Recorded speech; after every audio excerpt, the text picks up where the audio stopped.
Marvel. Game Maker System by NunuXD Chapter 176-200. Ladies and gentlemen, in less than 60 seconds the first Need for Speed race will start. All 24 competitors from 12 different countries are currently in their cars just waiting for the signal to go. Notch said as he floated in the air with a drone next to him as he looked at the pilots. Initially he thought about staying in the narration booth like traditional narrators, but thinking about it, since when did he do things in the traditional style? As he began to float above the spectators, screams and more screams erupted from the players as they were able to see Notch's superpowers for the first time.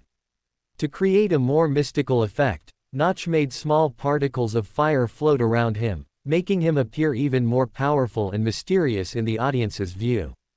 This effect was obviously also happening in real time to the players who were watching inside ESW, but to them it didn't seem as impressive as it did to others, as they were becoming used to seeing powers in that world, unlike the people in NY who they had hardly seen anything like this in person. 2 hours ago, an alien fleet was getting closer and closer to Earth, more specifically New York. This fleet that was approaching consisted of only a small part of the total fleet that was approaching. The total fleet was made up of 2 different armies, the Kree, led by Ronin, and the Chitauri, who would arrive in a few days. Are you sure Odin is currently in Odin's League? Ronin, a blue-skinned alien asked suspiciously as he looked at Nebula, an alien who had blue skin, just like him, but with a completely technologically modified body. Nebula looked at Ronin angrily, as she wasn't liking the way he was talking to her, especially since he was constantly looking at all the scars and changes she had on her body. These marks were shames she carried for having failed her father in the past, and Ronin's undisguised look at these marks increased her anger even more. But despite her anger, she still responded seriously, as she didn't want to fail her father again and make him make even more changes to her body. Yes, a high-placed informant from Asgard informed my father that Odin entered Odin's League 3 weeks ago and that he will likely stay that way for at least another 5 years. Nebula replied in a cold voice. Hearing Nebula's response, Ronin just nodded and ignored her again. Despite feeling disgusted with this daughter of Thanos, Ronin had to work with her, as only then could he be able to remain under Thanos' protection and continue increasing the power of his fleet. Holding the scepter with a yellow gem, Ronin was feeling his greed rising every moment, wanting to just take this scepter for himself and take revenge on Xandar, but when he learned from Thanos that there were actually 5 of these gems and that his work was to gather one of these gems on this small and backward planet, Ronin's greed increased even more, but his patience became even greater, since he knew that if he got another gem, the probability of him being able to take revenge on Mandar would be greater. So in Ronin's mind, as long as he had possession of 2 of these gems, he would become so powerful that not even Thanos could go against him, let alone this troublesome little daughter of Thanos, who he could kill with just a thought. Okay, Nebula, you will go with Team 00 to infiltrate the C-53 according to the trail of the last use of the Tesseract, and in 2 hours we will begin the invasion. Take advantage of the chaos we will create and try to capture the Tesseract in the shortest time possible. With the power of the Tesseract we will be able to open a portal for the Chitauri to arrive faster, so we can finish this work in a few hours. Ronin said in an authoritative voice without even caring about Nebula's opinion, and left for the control room. Looking at Ronin leaving and acting like she was nothing, Nebula began to clasp her hands so tightly that small drops of blood ran between her fingers. But she still controlled her anger and headed towards where Team 00 was located.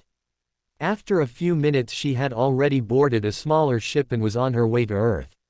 When Nebula was furious upon arriving on the planet, as she discovered that for some reason, the number of people in this city was so high that she and Team 00 had to land several kilometers from where the Tesseract had last sent the signal.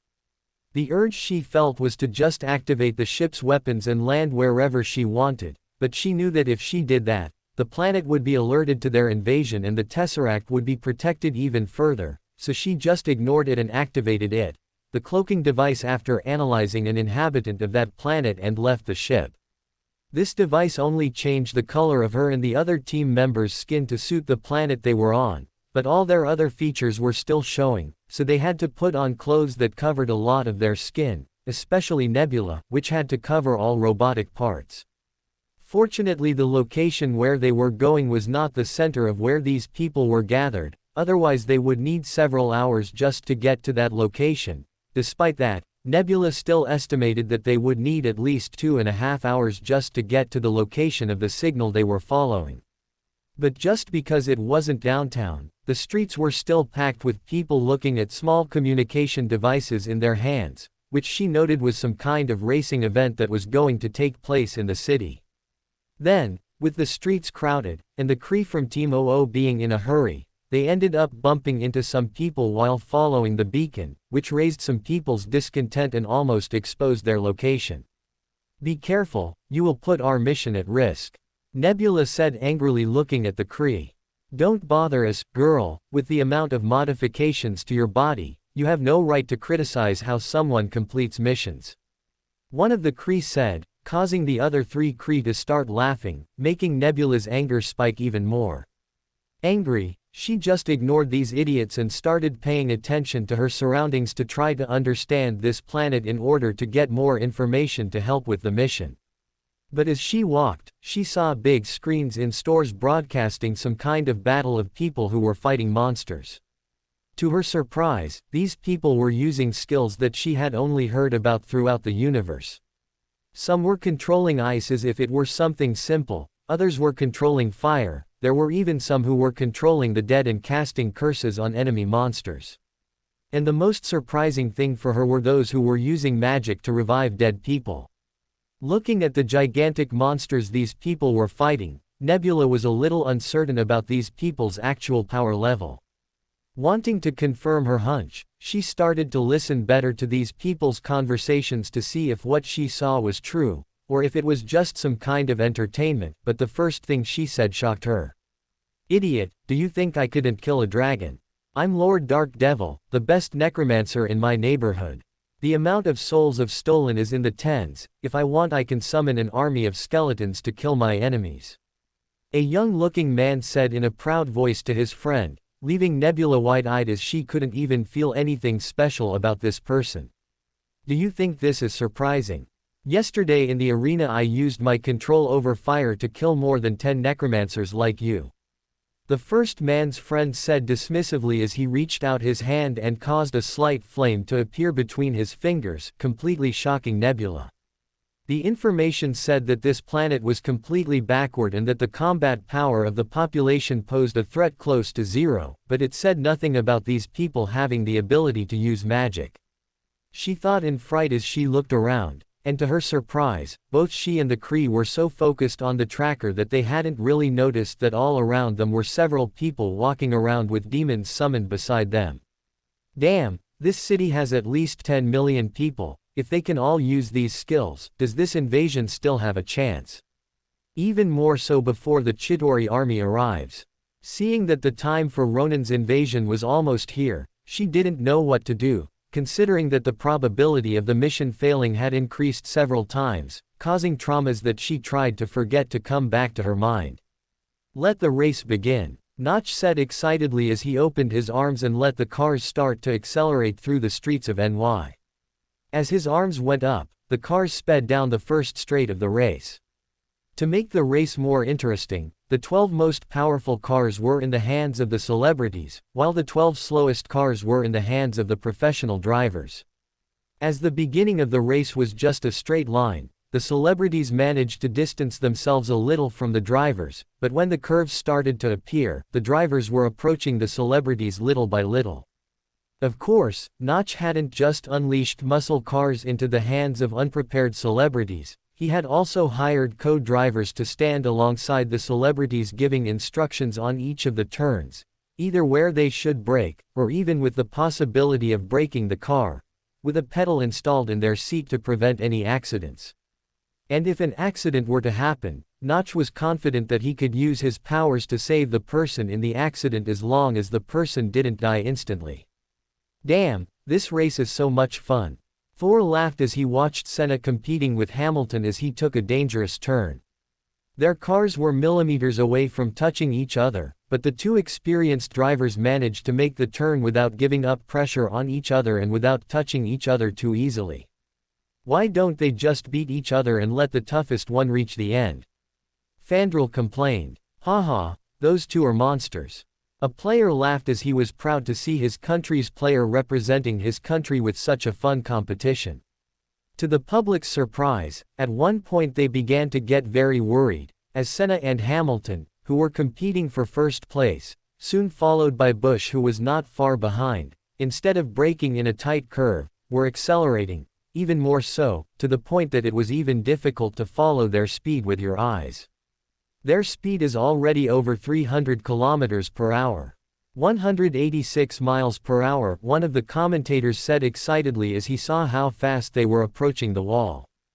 If this was a normal race, they would probably crash at the next turn and die, Johnny. The other commentator laughed excitedly.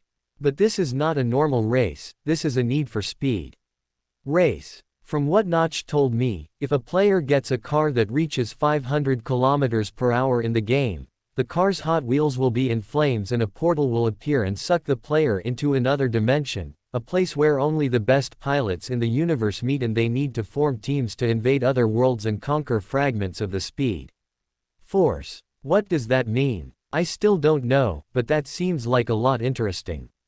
Bobby, but they're still far from 500 kilometers per hour, doesn't that mean they're going to hit the wall? Johnny asked, feigning confusion. As this race is in person, Notch changed the model a little and configured it so that the portal to the other dimension appears to the drivers above 300 kilometers per hour. The only thing we won't be able to see are the flaming Hot Wheels of the cars. Look, the portal is already starting to appear, Bobby said excitedly as he pointed to the track, making both Johnny and more than 1 billion people around the world watching this race pay attention to the track, wanting to know what was going to happen. And to their shock, a fiery portal appeared in the middle of the path of those cars and sucked the three drivers to an unknown place.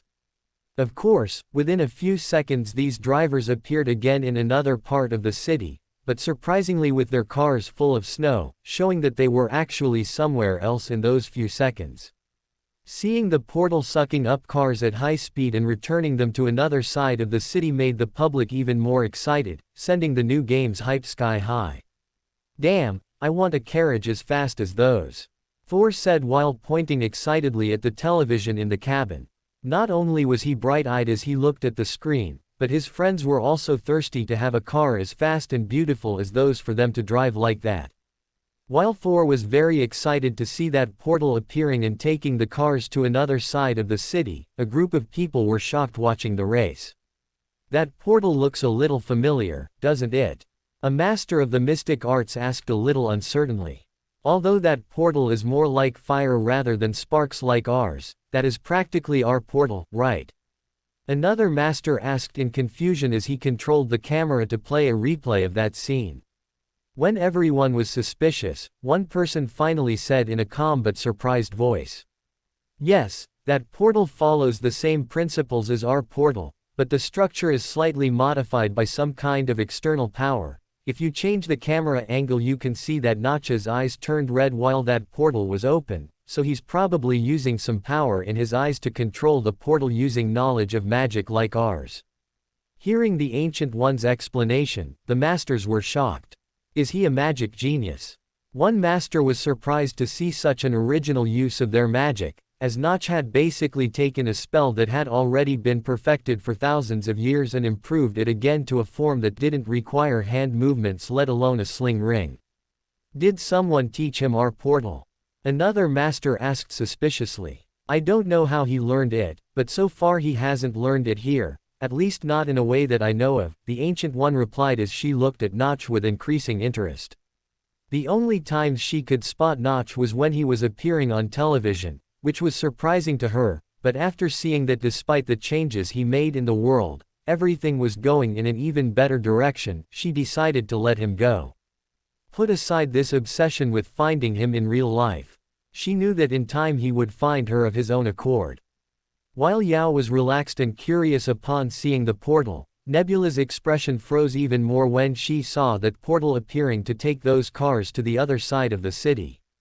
Are we going to attack a civilization that can do this? She asked herself in disbelief and despair. Notch's race wasn't as long as a Formula One race. While the Formula One race lasted 2 hours, Notch decided to make the Need for Speed race more like a real street race, lasting just 15 minutes. Mainly because unlike professional pilots, celebrities would get tired much faster. This would considerably increase the probability of accidents, something that Notch was already too worried to let happen. But something really shocked Notch as the race was in the 11th minute. Suddenly, he began to feel that something was wrong. Looking up at the sky, Notch's eyes widened as several spaceships began to enter Earth's orbit and quickly approach where he was. Without thinking twice, Notch changed his posture from a happy expression to a serious one and began opening portals to suck in all the cars in the race. See how Hamilton is getting closer and closer to Senna. The race is extremely close. Wait, what happened? Where did that portal come from? The narrator, who was very excited narrating the race, was shocked to see portals swallowing the cars and disappearing with all 24 competitors. Before he could ask what happened again, the transmission switched to an image of Notch with a serious expression. The Need for Speed race has just been cancelled. In a few minutes spaceships of extraterrestrial beings will arrive in New York, and as I don't know their intention, I will give priority to everyone's safety. Notch said in a cold voice. Those who do not have any ESW skills or any other way to protect themselves, please head to the nearest portals that will appear on the race track. Sorcerers of Kamar Taj, I ask for your help to open more portals and help to get as many people out of the city as possible. As soon as Notch said this, red portals began to open on the track near where he was, and after a few seconds, other portals also began to open around the entire track, in the most crowded places with people.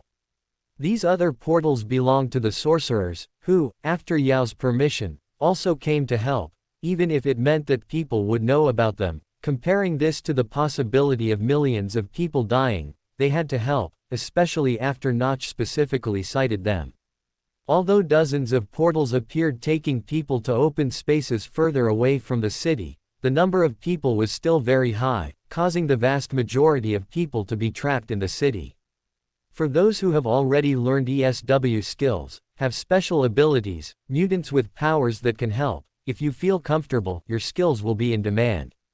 Notch continued, floating in the air, his black suit changing into bright blue samurai armor, which he activated from Susanoo with the Sharingan. Hearing Notch inviting them to help, more than half of the people just ignored this and continued trying to escape, but to his surprise, there was still a portion of people who decided to stay to try and help. Even though they didn't feel as powerful as Notch, the back of that man floating in the sky gave them the security they needed to take the first step. Notch seemed to be thoughtful, but only he was thinking about what he could do. Without people thinking much, he disappeared from the place for 2 seconds and came back as if nothing had happened.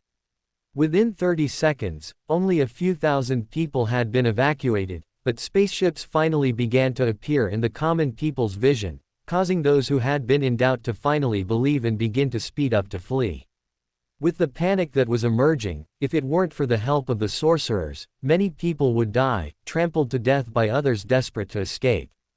Suddenly a blue hologram appeared above one of the ships, with a blue-skinned man with an arrogant expression. Beings from the planet C-53, I, Ronin the Accuser, General of Thanos' fleets, have come to your humble planet in search of just one thing, the Tesseract. Give me the Tesseract and I will destroy only half the planet. If not handed me over, I will destroy the other half too. Hearing what Ronin said, people were scared. When Nebula saw the arrogant way Ronin spoke, she felt that this wouldn't end well at all, but now she couldn't pay attention to it anymore. She had already arrived at the building where the Tesseract signal was last emitted and would invade the place. Flying a little higher, Notch stood at the level of Ronin's ship and said in a serious voice. What makes you think we should obey you, Thanos lackey? Knowing Ronin's pride, Notch knew that this would definitely make him furious. At this moment, dealing with Ronin furious and blinded by pride would be the best alternative for him, than leaving Ronin calm and calmly thinking about the best choices for the battle. Just as he imagined, Ronin was furious as he stared at him floating.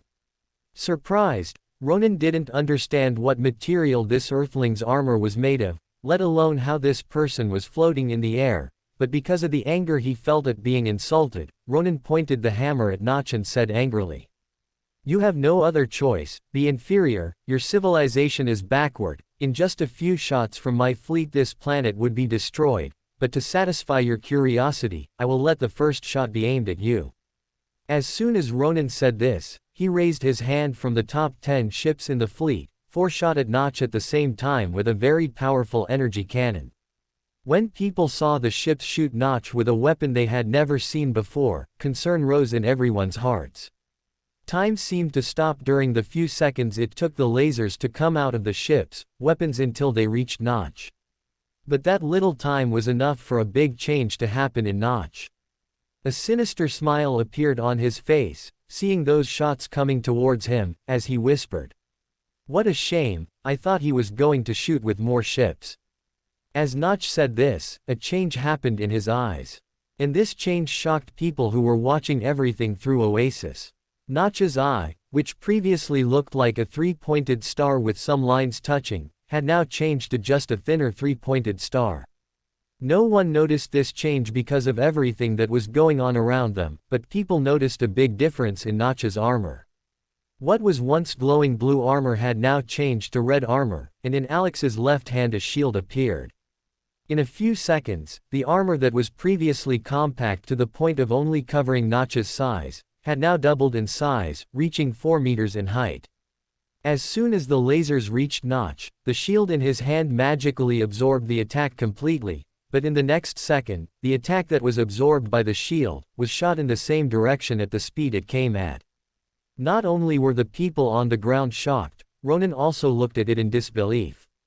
Seeing 40% of the main ships in their fleet being destroyed in front of his eyes caused Ronin's anger towards Notch to explode.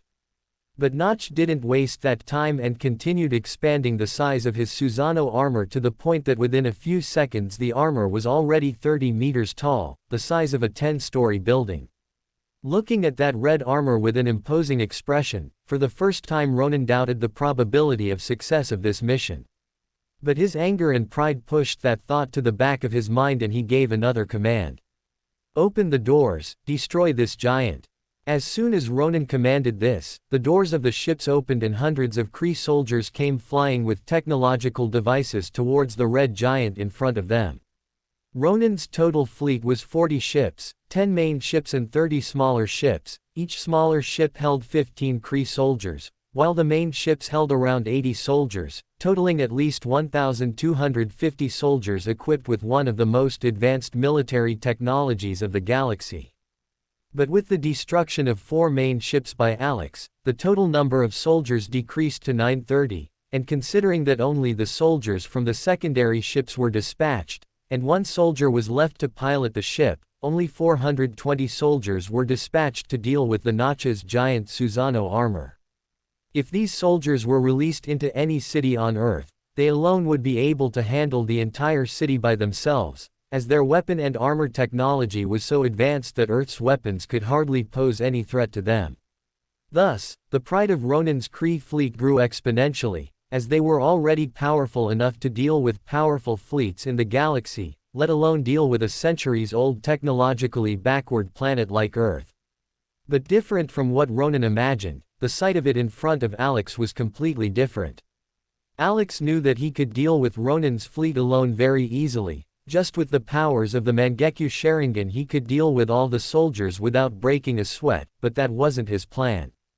That was never his plan. From the beginning, Alex's goal was to make normal people deal with the alien invasion, so people would feel that his games were even more important, as they could give them more security and self-defense, causing Alex's income to increase even more. So that's exactly what he did. When the Kree started flying around his armor, which was now 50 meters away, he just stood still and let his weapons try to shoot him. Unlike the Uchiha who used chakra to use the Sharingan, Alex used mana, and with the mana upgrades he bought with GP, he had enough mana to last a long time under these attacks. But instead of fighting back, Alex had a smile on his face and said while opening his hands, Warriors of Elder Scrolls, Warcraft, this is your time to shine, show your skills to the world, protect the planet you live on, be your own heroes. When these words came out of Notch's mouth, goosebumps ran through the bodies of the players who decided to stay to help in the battle, and a powerful thirst for blood arose within them, causing the mages and hunters to start attacking, without thinking twice. To the Kree's shock, suddenly several fireballs, ice arrows, or even gunshots and bows were hurled at them by the people below. Some people with bad aim hit Notch's armor unintentionally, causing them to be scared to death of bothering Notch, but seeing that he just ignored it, made people's confidence skyrocket even more, increasing the power of fire from these people. Most couldn't even throw more than 10 fireballs before their mana ran out, but when someone hit a Kree, the thousands of people around them celebrated as if their team had scored a goal in the World Cup. In just a few minutes, the 420 soldiers flying around Notch were reduced to just 300 soldiers, and Notch's armor wasn't even scratched, causing Ronin to almost explode in rage. Idiots, ignore the giant and focus on those bugs on the ground, finish them off. Ronin shouted angrily. Hearing their leader's order, the soldiers gave up attacking Notch's armor and began focusing on the people on the ground who were attacking them, but just as a shot was fired at the people on the ground, a red, white and blue shield with a star appeared, reflecting the attack back to the Kree who attacked the person. As another shot rang out, a person in metallic armor came in front of that person and used the armor to resist the enemy's laser fire. With another shot appearing, an ice barrier appeared, coming from a mage with an ice shield skill. With each new Kree shot, a different hero appeared to protect people, or even players who learned defensive skills began to use their skills to protect others. Despite the Kree's high technology, the players' magic was only slightly inferior, making their technology not as effective as they imagined. Only in extreme cases where Notch knew that no one could protect people would he fly with the gigantic Susano armor and use his own shield to protect people. Little by little, the Kree soldiers only decreased in number, and people's excitement only increased when killing these enemies. But suddenly, a ray of blue light rose into the sky on the other side of the city, making these people's hearts stop, and the smile on Ronin's face widen. Alex knew what that blue lightning rising to the skies meant. Probably the Kree invasion team managed to steal the Tesseract and now the portal for the Chidori to come was open. Seeing the huge amount of people that were still on the streets, Alex really started to worry about the battle, since any small ship that fell to the ground, due to the large amount of people, someone would be hit and probably die. Despite not being a saint, Alex also didn't want to make people die just to show how useful the games he developed were. Deciding to take matters into his own hands, Alex put both hands together and began making some signs. Everyone watching was confused, but suddenly, an explosion of smoke happened next to Alex and another Notch was next to him. The two stared at each other for a second and nodded at each other, before the Notch that just appeared looked at the blue light in the sky and teleported there. Despite not seeing where he had teleported to, Ronin was able to deduce from where the clone looked before disappearing. Damn, now we have another one to deal with. Quickly, dispatch 3 capital ships to the portal's location, protect that thing at all costs. Ronin said angrily as he pointed in the direction of the light. The Avengers on the ground also saw the light rising to the sky. Suddenly, Nick Fury communicated to everyone what was happening and commanded everyone to come help at SHIELD headquarters. From what Nick said, SHIELD headquarters was invaded by 5 aliens and they stole the Tesseract to open the portal for another alien fleet to arrive. When the other Avengers heard this, they quickly used everything they had available to get there as quickly as possible. But Notch continued to float in the sky, above the hundreds of thousands of people who depended on him to protect them. Too bad I still didn't have enough GP to buy the Rinnegan. Alex sighed as he thought about just using the Rinnegan's powers to pull and push these ships until it was destroyed. But ignoring that thought, Alex was satisfied with the skills he purchased in the few seconds he was outside when he saw that Earth was being invaded. Among the skills he purchased, he had spent 20 million to buy Itachi's Eternal Mangekyo Sharingan, as it was the best Mangekyo he could use to protect people, as well as spending another 1 million GP to buy the Shadow Clone Jutsu. He had also purchased another skill, but he was keeping it a secret in case Plan A of defense didn't work. But despite not having the Rinnegan, Alex would still be able to deal with those ships that were left in front of him, even if it took a little longer and was more risky for the people below. He had to do it, since having 37 armed ships aimed for him and the people below it wasn't the best situation he could be in. So to deal with this quickly, Alex decided to take a test. Changing one eye into Obito's Mangekyo, the giant that was previously completely red was now changing to a purple color.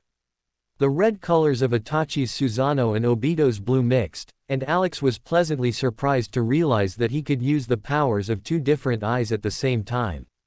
With that in mind, he had an even bolder idea. In Naruto there was Danzo, with several Sharingans on his arm, which still allowed him to use the powers of those Sharingans, even if it wasn't on his face. But Alex considered that very disgusting. On the other hand, there was another anime, Demon Slayer, where Kokushibo, one of the demons, had 3 pairs of eyes on his face, which was an aesthetic that Alex found much more pleasing. Using this as a base, Alex used Mystique's powers that he had purchased earlier, which was currently maintaining the appearance of Notch on his body, and changed the anatomy of his own body to one that had 2 pairs of eyes on his face, where he placed one of the pairs like Itachi's Mangekyo and the other like Obito's. As soon as he activated both eyes at the same time, Alex felt that the amount of strength Susanoo had been multiplied several times over. But on the other hand, the amount of mana he was expending per second had also multiplied equally. Fortunately he had purchased a master-level mana pool upgrade a few months ago, which gave him enough mana to finish this battle. With a smile on his face and a much scarier look, Notch didn't even say a word as he reduced Susanoo's own size to the size of normal armor, as he usually wore, and used one of the Mangekyo to teleport directly to the ship. The one where Ronin would probably be. He didn't teleport into the ship, but just went to the front of the ship and summoned a huge purple sword to cut the ship in half. Unlike Obito's Susanoo, which didn't originally have a sword and Alex had to actively control mana to generate a sword energy, Itachi's Susanoo already had a sword originally, so using a sword in this form was much easier. Under the shocked eyes of everyone, including the people below and the Kree above, Notch, who suddenly disappeared from where he was, reappeared in the next second in front of Ronin's ship and with a simple sword slash, split Ronin's ship in half. Welcome to Fanfic Audiobook, your go-to place for immersive audiobooks. If you enjoy the content, don't forget to like the video and subscribe to our channel for more amazing stories. With the ship cut in half, Notch didn't even wait to see the result and teleported back to another ship, and just like the previous ship, he only needed one cut to split the ship in half. Needing just 1 second on average to split the ships in half and teleport to another, Notch took 37 seconds to completely destroy the Kree fleet that was in front of him, leaving the people on the ground so amazed that everyone's mouths were left completely open. Notch had opened portals beneath the wreckage of the ships so it wouldn't hit the people below, so they were still okay. With everything apparently resolved, people began to scream and cheer for Notch, happy that they were okay and that Notch had saved them. But the scream didn't last long, as in the rush of feeling his mana running out, Notch flew at a fast speed towards the open portal above S.H.I.E.L.D. headquarters, which made people remember that the invasion wasn't over yet. But unlike the original invasion of NY in the MCU films where the city was completely destroyed and people were very sad and scared by what happened, this time it was different. As soon as Notch left where he was and went to the portal, people there began to talk excitedly and post videos on the ESW forums, both bragging about their own powers and getting excited about how powerful Notch was, which he did with that. The Notch and Oasis hype reached a completely unprecedented level on the planet. What people didn't realize was that when Notch was attacking the main ship, as soon as he came face to face with Ronin, he saw the scepter that Ronin was holding in one hand, with a gigantic hammer in the other hand, and smiled. Notch's attack didn't take longer than the attacks on the other ships, needing only 1 second to destroy this ship and teleport the Kree who were here to another place.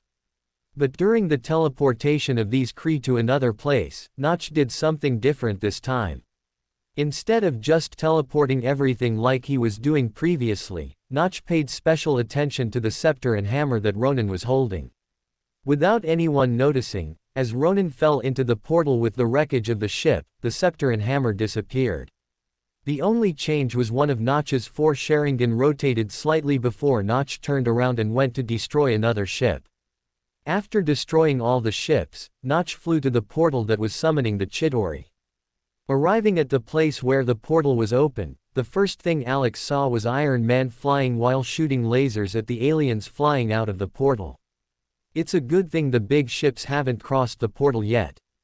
Notch became more relaxed when he saw that the Great Leviathan had not yet appeared, since even if he managed to defeat a gigantic monster like that, if it hit the ground the damage it would cause would be immeasurable, especially considering the number of people who were in the area.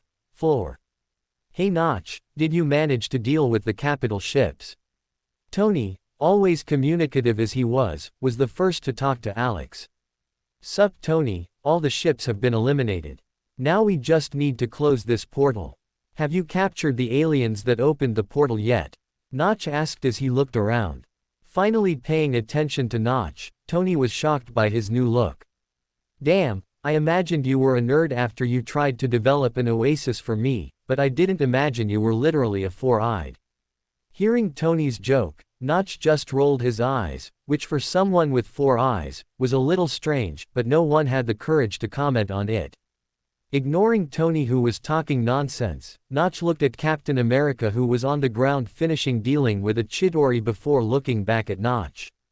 To Alex's surprise, Steve's expression was very different from what he imagined.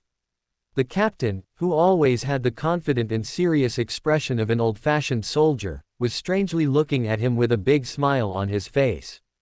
Notch, I finally had the honor of meeting you. Steve said smiling. Unfortunately this is not the best time. To answer your question, yes, we captured 3 aliens and 1 died, unfortunately one of them escaped. Hearing this, Notch just nodded. Even if a Skrull had escaped, he didn't worry. Alright, let's close the portal. Notch said as he reached his hand forward.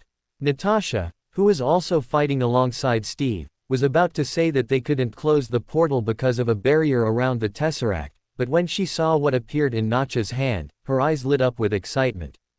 Since the place was not uninhabited, many people also saw what Notch was holding. To their surprise, it was exactly like a wizard's staff. Will Notch use powerful magic to close the portal? A player holding 2 daggers asked his friend excitedly.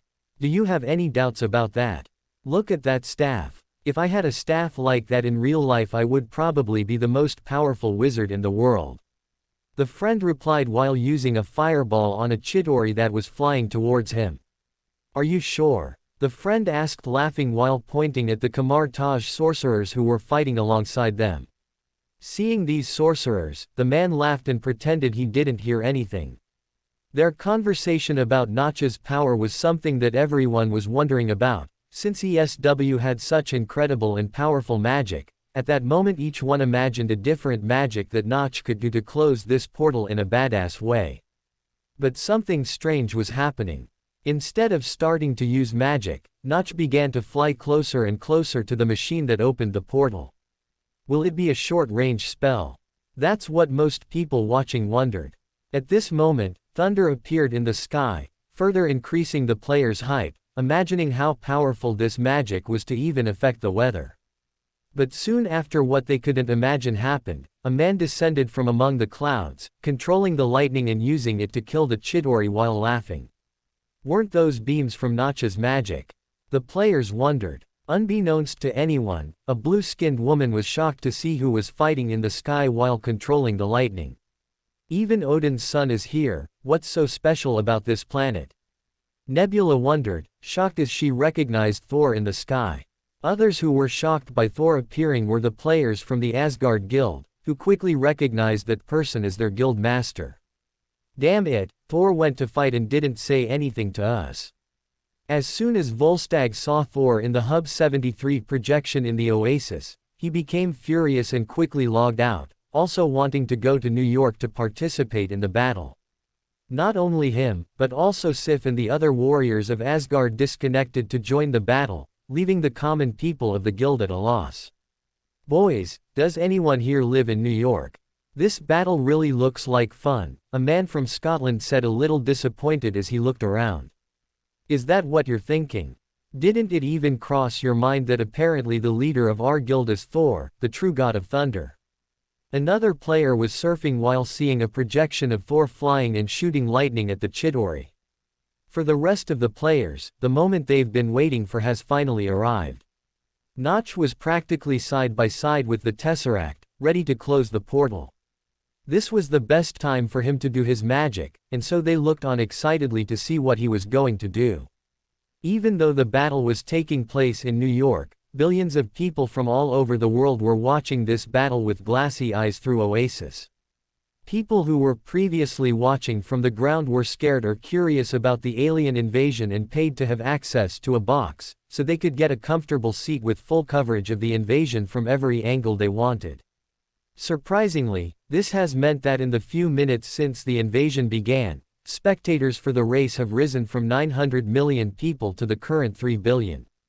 The number of people paying to have the box had risen from the original 79 million, to currently 630 million people, which made revenue from the sale of boxes alone skyrocket to almost $1.9 billion, or 9.5 million GP. Alex knew that if he did a show with a super dramatic battle, the amount of money he would receive in people paying to have access to the boxes would probably exceed $3 billion, but he didn't want to risk it. It was better to keep people safe and happy than to risk customer lives to try to squeeze more money out of other customers. I haven't fully become EA yet, Alex thought as he reached the space gem. Under the expectant gaze of billions of people around the world, instead of performing incredible magic, Notch just stretched his staff forward and poked the space gem with his staff, causing the blue stone to fall forward, before a portal opens at the feet of it and the stone disappears. Without the space gem, the portal, which now no longer had a power source, closed, cutting the large leviathan that was passing through the portal in half. He used the staff to poke the machine that was keeping the portal open. Kitty, who was currently watching the Twitch broadcast on her cell phone inside the X-Men jet, was shocked. Anna, who was next to her, was also open-mouthed. He didn't actually do any magic, he used the staff as a stick. Currently the X-Men were flying to New York, but seeing that Notch had already closed the portal, they decided to just approach and wait a bit to see how the situation was. If they weren't needed, they would avoid showing up. But seeing how everything was on Twitch, they understood that they weren't really needed there. Not only were the X-Men shocked by Notch using the staff as a bat, but so were billions of people. But Notch just ignored this and opened a portal to store the staff as well. Looking around, the destruction from the battle was minimal. The few people who were injured were currently being treated by paladins and priests. "Hey, Notch, thanks for the help," Natasha said as she approached him slowly, observing with a little care the 4 red eyes he had on his face. Noticing her strangeness, Notch closed his eyes and made the 4 Sharingans disappear, leaving only 2 normal black eyes on his face. "No need to thank me, I'm also protecting my planet here," he said. Seeing Notch's face returning to normal, Natasha felt a little more comfortable around him. "Those aliens that disappeared, did you kill them?" she asked a little cautiously. "No, but I trapped them in a place where they can't cause any more trouble on Earth," Notch replied while shaking his head in denial. What Alex did with the Kree was very simple. He just teleported them to an isolated place and left them unconscious with a Sharingan illusion. His goal was to go to them and test if it was possible to earn GP with their money. After all, their money is different from Earth's money, but it was still money after all. If this worked, how would the money conversion work? All of this was something Alex still had to study. From what he has already observed, it is as if the system follows the GP based on the dollar price. So even if someone spent the money in Japanese yen, the amount of GP the person earned would still be based on the dollar. But what about a galactic currency, which doesn't even have a way to convert to the dollar value? This was something Alex still wanted to test, so he just trapped the Kree and decided to test if he could receive from these aliens. As for the invasion, with the portal closed, instead of just disappearing like he always did, this time Alex decided to do something different. He already had enough strength to protect himself, he already had enough influence to not be affected by annoying people, so he could finally meet the main characters of this world without much worry. At this point, Alex could even reveal his secret Alex identity and nothing would probably happen to him, but considering how relaxing and comfortable his life as Alex was, he didn't feel the need to chase fame for his other identity at that point in this world. Maybe I can try out being Alex in the next world I go to. I think I can make a separate server for that world, at least for a while, for them to adapt and act like Alex there and see what it's like. He thought with a small smile as he walked among the injured people and used healing magic to heal those people. The magic he was using was the same magic he used to heal Magneto, and with the enormous amount of mana he had, even though he had little mana from keeping Susanoo active for so long, he was still able to heal some people, with more serious injuries and get a good PR. With the people who had major injuries treated, Notch looked around and saw the group of Avengers coming towards him, with Tony in command, and one of the long-haired players he met in Minecraft among them, Nick Fury. Here it comes, the biggest paranoid in the world will finally meet Notch in the real world, what will he do? Alex thought in amusement as he tried to imagine what Fury would do. Hello again, Notch, Fury said as he reached his hand out to Notch and watched Notch's hair with a bit of envy. Unlike Notch, who apparently had long hair in and out of the game, Nick was stuck with long hair only in the game, being forced to adopt a bald head in the real world. Surprised, Notch reached back to Fury and shook his hand. Hello Fury. But before Nick could say anything, Steve Rogers approached Notch and bowed to him. Notch, thank you very much. Shifting his gaze to Steve, Notch was a little confused, but soon he remembered something. Previously he was following the list of highest level players, and Steve was among the 3 players who reached level 10 first, which meant that he received his skill almost instantly. When Steve learned his ESW skill in real life, Alex was notified and immediately wondered what Steve would do with this skill. Is she okay now? Notch asked as he approached Steve and placed a hand on his shoulder, lifting him up. Smiling, Steve stood up and nodded at Notch. Yes, despite still being a little weak due to her age, she is now no longer suffering from Alzheimer's and can talk to me naturally. Excellent. Notch smiled as he turned to Nick Fury and asked, do you still have any of the apples you got saved? Hearing this, Nick's eyes widened in surprise. What are you talking about? Nick asked, pretending not to know what Notch was talking about, but from the way Notch was looking at him, Nick knew that Notch actually knew inside. Yes, I still have 3 golden apples with me, currently all 3 are being analyzed. Fury had tried his best to disguise that some of the players who were winning the Hunger Games competitions in Minecraft were SHIELD agents, afraid that Notch would prevent him from continuing to win more apples. But seeing that Notch already knew this, Fury was embarrassed at how he was trying to disguise it as much as possible. At least now he wouldn't have to hide anymore. When you finish your research, give one of the apples to the founder of SHIELD. He said as he waved at Steve. Although the apple won't bring her to the dancing season you promised, it might rejuvenate her a little, at least to the point where she can dance with you again. If you get more, maybe she'll even get back to the shape she was in, she had before you said goodbye. Hearing what Notch said, both Steve and Fury's eyes widened in surprise. Steve was surprised because he could finally dance with Peggy, even though she wasn't that young yet, but he could battle in the Hunger Games to get her more apples if it meant she could spend more time with him. Fury was shocked because even though they had studied golden apples so much, they hadn't discovered that it could rejuvenate anyone who ate it. If this became public information, Minecraft's popularity would likely explode once again just to try and get hold of this miracle medicine.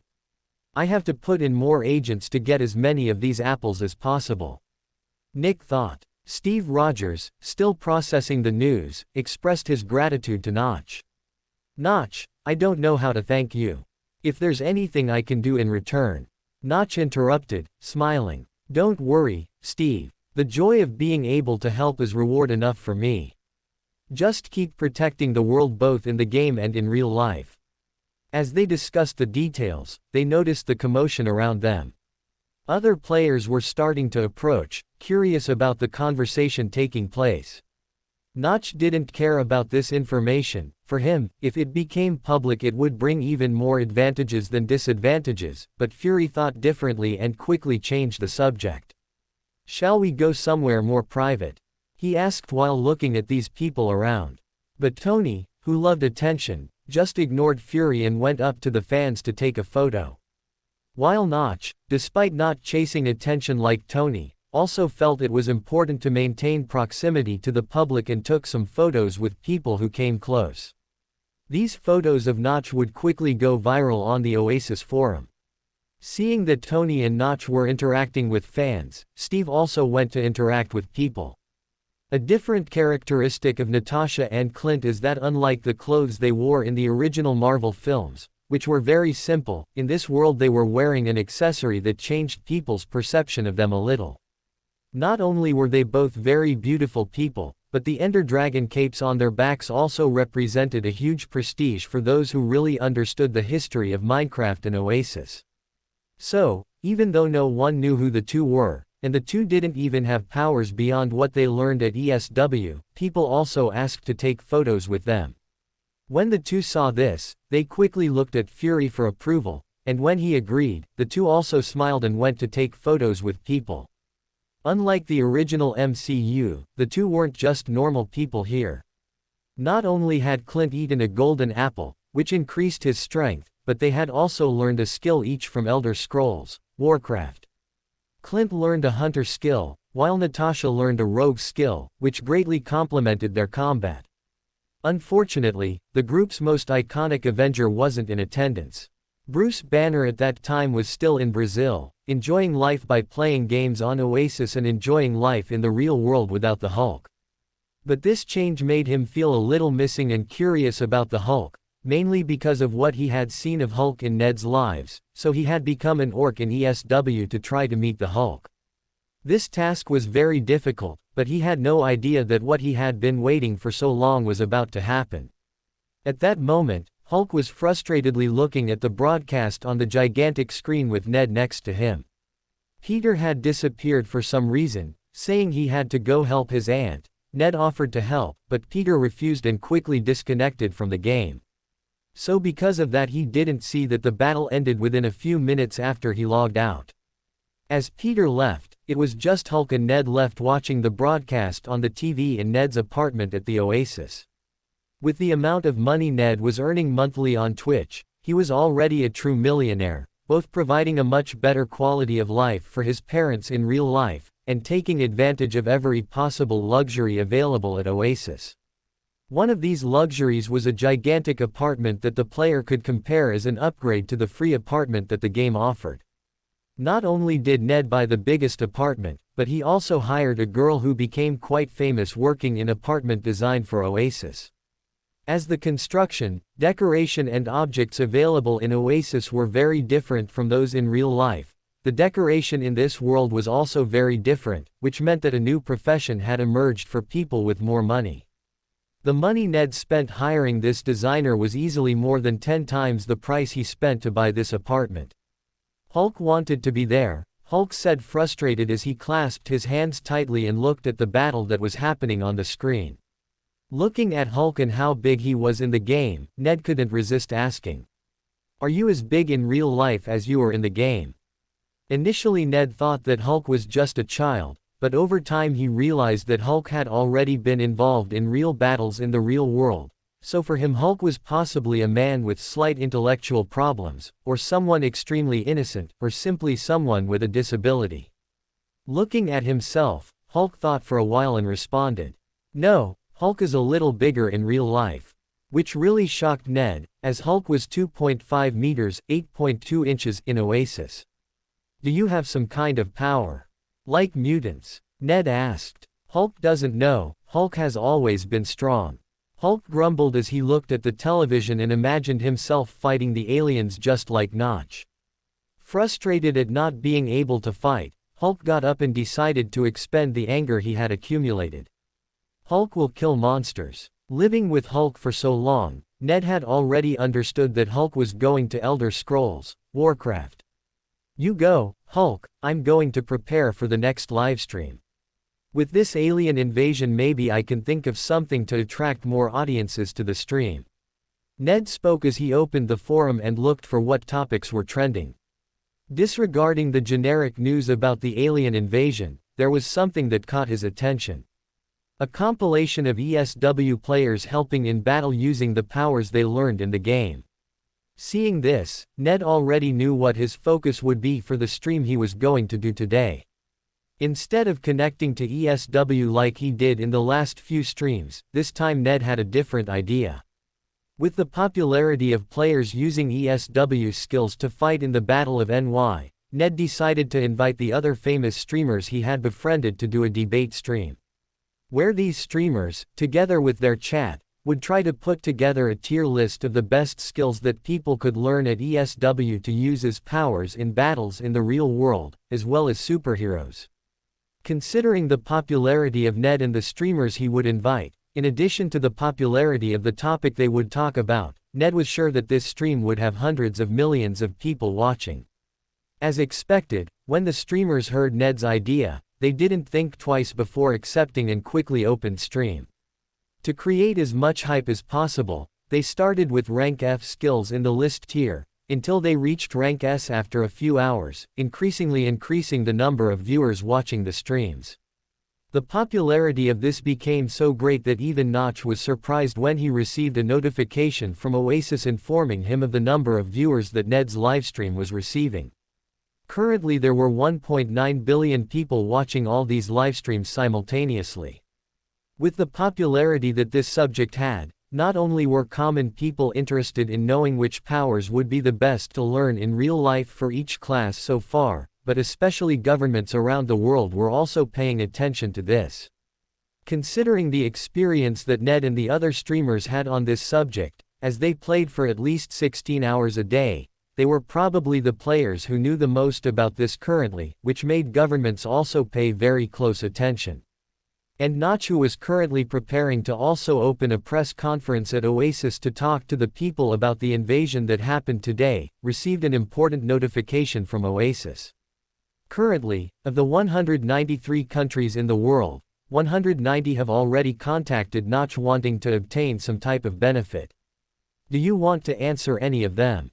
Thinking a little, Alex initially just intended to reject these politicians, as he knew how irritating they all could be, especially with the experience he had dealing with NY politicians, but thinking about Oasis, development in this world, he knew that this could be a great opportunity for him.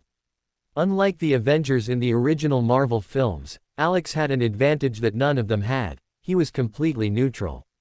Even though the first in-person event he did was in the USA, the games made by Mojang and all the content available on Oasis, everything was available in all the world's languages, not just with a mechanical translation following the words in the literal sense of the concept original, as something adapted in a way that embraced all cultures in the world.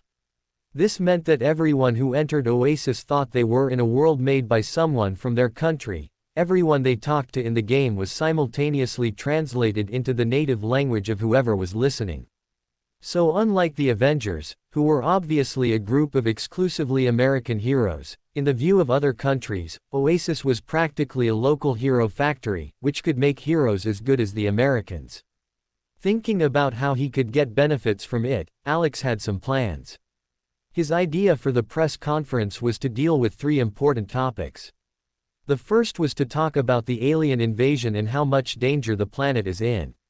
The second topic was to talk about Need for Speed, which would take advantage of the hype of the attack to have an even more explosive launch. Of course, considering that people's focus was on getting ESW powers and didn't care much about the racing game, Alex knew that he could just develop in-game tournaments with rewards like Minecraft's golden apples, and that would already bring billions of people into it. Play the game. And the third topic would be to propose a partnership with governments, where he had an idea that would be difficult to obtain approval in ordinary times, but that currently with the need for governments to be able to stay on good terms with him because of their powers, he could implement this and finally consolidate itself on the planet as something rooted in everyone's lives. Surprisingly for the players, Notch announced that he would start the press conference, but instead of starting it immediately, which would be the best time to speak, he announced that it would start 2 hours after the announcement.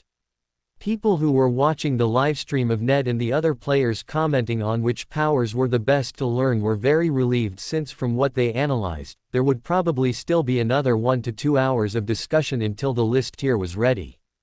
While some people were just relieved to realize this, other people, the smart ones, realized that Mojang had probably postponed the press conference they were going to hold so that Ned could finish his tier list before the press conference started. This way, the billions of people who were watching would practically see 2 more hours of propaganda about how useful ESW could be for their future, and in the end the biggest beneficiary of this would be Mojang itself. But despite realizing this, these people didn't complain, as they were also undecided whether to watch Ned's livestream or whether to watch Notch's press conference. The advantage is that Twitch had the option for you to pause a stream and come back later where you paused, but watching live with the simultaneous chat was much more useful and interesting, since so many people's opinions were very relevant. Ned and the streamers also realized this, and when the time for Notch's stream was about to start, they accelerated the tier list and managed to finish on time. Looking at the number of viewers, Ned's eyes lit up, knowing that in this livestream alone he had made at least a few $1 million. When the time Notch set finally arrived, the number of people in Mojang's official stream room was currently at 4 billion people, and that number was constantly increasing. As soon as the stream began, people saw Notch sitting in a rather comfortable-looking armchair, while wearing the signature suit he always wore, while looking at the camera with a somewhat haggard expression. Just seeing how Notch was doing made the hearts of millions of people around the world very worried. Hi everyone, good morning to those who are in a place during the day, good evening to those who are in a place at night. Honestly, I planned for our conversation today to be about something much more fun, like the release of the latest game that we developed, but with the tragedy that happened, it's difficult to keep the spirit up. Notch said in a low, calm voice. Even though he was originally speaking in English, Oasis AI was simultaneously translating Notch's voice into the native language of everyone watching this, just as it did for everyone in the games. But while this seemed very simple and normal to people who already frequented Oasis, for those who were connecting for the first time, seeing Notch speaking their native language with such perfect fluency made them quite surprised, but very calmer and more welcomed with him. According to our calculations, the number of victims who unfortunately died in today's invasion was 143 people. An extremely low number for the large number of people who were at the event in New York, but despite being a low number, they were people just like the rest of us. Notch said, to make it easier for you to understand, and change the idea that these people are just numbers, I will share a tribute with you from someone the families authorized. As soon as Notch said this, the wall behind him changed into a large screen, and on that screen several faces began to appear. These faces changed to profiles on Oasis and showed how much these people had played, how many friends these people had made on Oasis, how many people they had met, how many people honored these people at the end of games, showing how these people were good teammates, among various other non-personal information of these players. When people watching the stream saw this data, their conception really changed. What before was just a number of 143, now they understood that despite being few, these 143 people had thousands of friends together, friends who would never see them again, play with them, have fun with them, families they would never see again. These people, which made the climate around the world much lower. But despite what was bad that happened to these 143 people, according to our calculations, more than 1,000 people were injured to the point that in normal times, there would be no treatment for them, but because of people who learned healing skills in the ESW, these people managed to continue living, and better yet, without any consequences. Notch said with bright eyes. Which caused the almost 5 billion people watching the stream to be shocked. Thousands of people saved because of players who learned some skills at ESW. This was shocking to the average person, especially those who didn't know much about ESW. When they explained to them what it meant, it started to completely change these people's conception of the world. About the invasion, from what we have gathered information, we are not the only intelligent race in the universe. That is, there are several other planets with life as intelligent as ours, and many with life even more intelligent than us. With this statement, ordinary people began to despair, but Notch did not let this despair spread and quickly reassured these people. Of course, we have been visited by aliens in the past, and many were peaceful, while others were not so much, but from what we have seen, although there is the possibility of another invasion happening in the future, this will not be a frequent occurrence, so our lives could be continue as normal, while we'll just need to keep in mind that having protective means for this is a useful thing to think about for the future. He explained calmly. Seeing Notch's calmness despite receiving such shocking news, people still managed to maintain some calm and believe in Notch since up until now he hadn't lied to them once. But even though people became calmer, they still had the idea of saving money to pay the ESW monthly fee and trying to get powers there too, both to protect themselves and the family and friends they had. To help with this, we decided that just as Minecraft has rewards that can improve human bodies, Need for Speed will also have rewards like these, but instead of rewarding people in each race, they will have a ranking system where people will receive rewards based on their ranking at the end of each season. This way we will be able to set a limit on how much we can help, since our production of these resources is quite limited, so that you have a tangible reward to work on in the future. Notch said as he projected a hologram onto his hand showing the ELO rankings, starting with Bronze, Silver, Gold, Platinum, Diamond, Master, Grandmaster and Challenger. Each rank would have a limited number of people and only the best could receive the best rewards. As soon as 5 billion people heard this, the first thing they thought was that getting to play Need for Speed would be a huge priority for them too. And Notch knew that as soon as Need for Speed became available for sale, he would receive millions of GP in a matter of seconds. As soon as the press conference was over, Alex received a text from Anna asking if he was okay. He didn't even notice that she waited for the press conference to end, thinking it was just a coincidence. After reassuring her, Alex got up and walked to the door of his cabin. Looking at the snowy mountains from where he lived, Alex looked in a certain direction and nodded. I think it's time to deal with it. For a moment he thought about calling B to accompany him, since Bem was a great fighter, as well as a perfect mount, since he could transform into any supercar or luxury car, but arriving in such a backward world riding something like a car would be very strange. Sure, he could easily teleport wherever he wanted using the Mangekyo Sharingan, but walking around that world with the Mangekyo Sharingan activated would be even worse than using a car. Then Alex thought of something. In Fairy Tail, Leo used ice to form ice animals and monsters. What limited these animals with such realistic movements to become mounts? He could be confused with the Yuki clan, but what harm would that be? Among all his options, this was the least worst, so without thinking much, he left a message for B explaining that he would be gone for a while and summoned an ice horse. Alex thought about conjuring a tiger to ride, which would be much more badass, but thinking about how the tiger's spine moved when running, it was obvious that that would be extremely uncomfortable, so he just used a horse with nice armor and trotted towards it, to the cave that took him to the other world. When he arrived at the cave, Alex saw that there were other caves nearby, but they were all closed. Finally entering the portal, Alex found himself in the same forest he had come from with B, but the body they saw that time was no longer here. Continuing to head straight, Alex found himself riding for an hour until he finally saw a sign of civilization.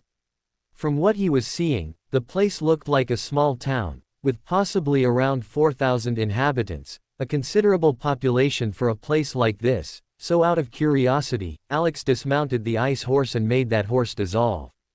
Arriving close to the city walls, Alex saw that there were 4 guards watching the place, and just as he saw these guards, they also saw him. 2 came towards him, while the other 2 continued to watch the city gate. Identify yourself, one of the guards said while looking at Alex in an intimidating manner.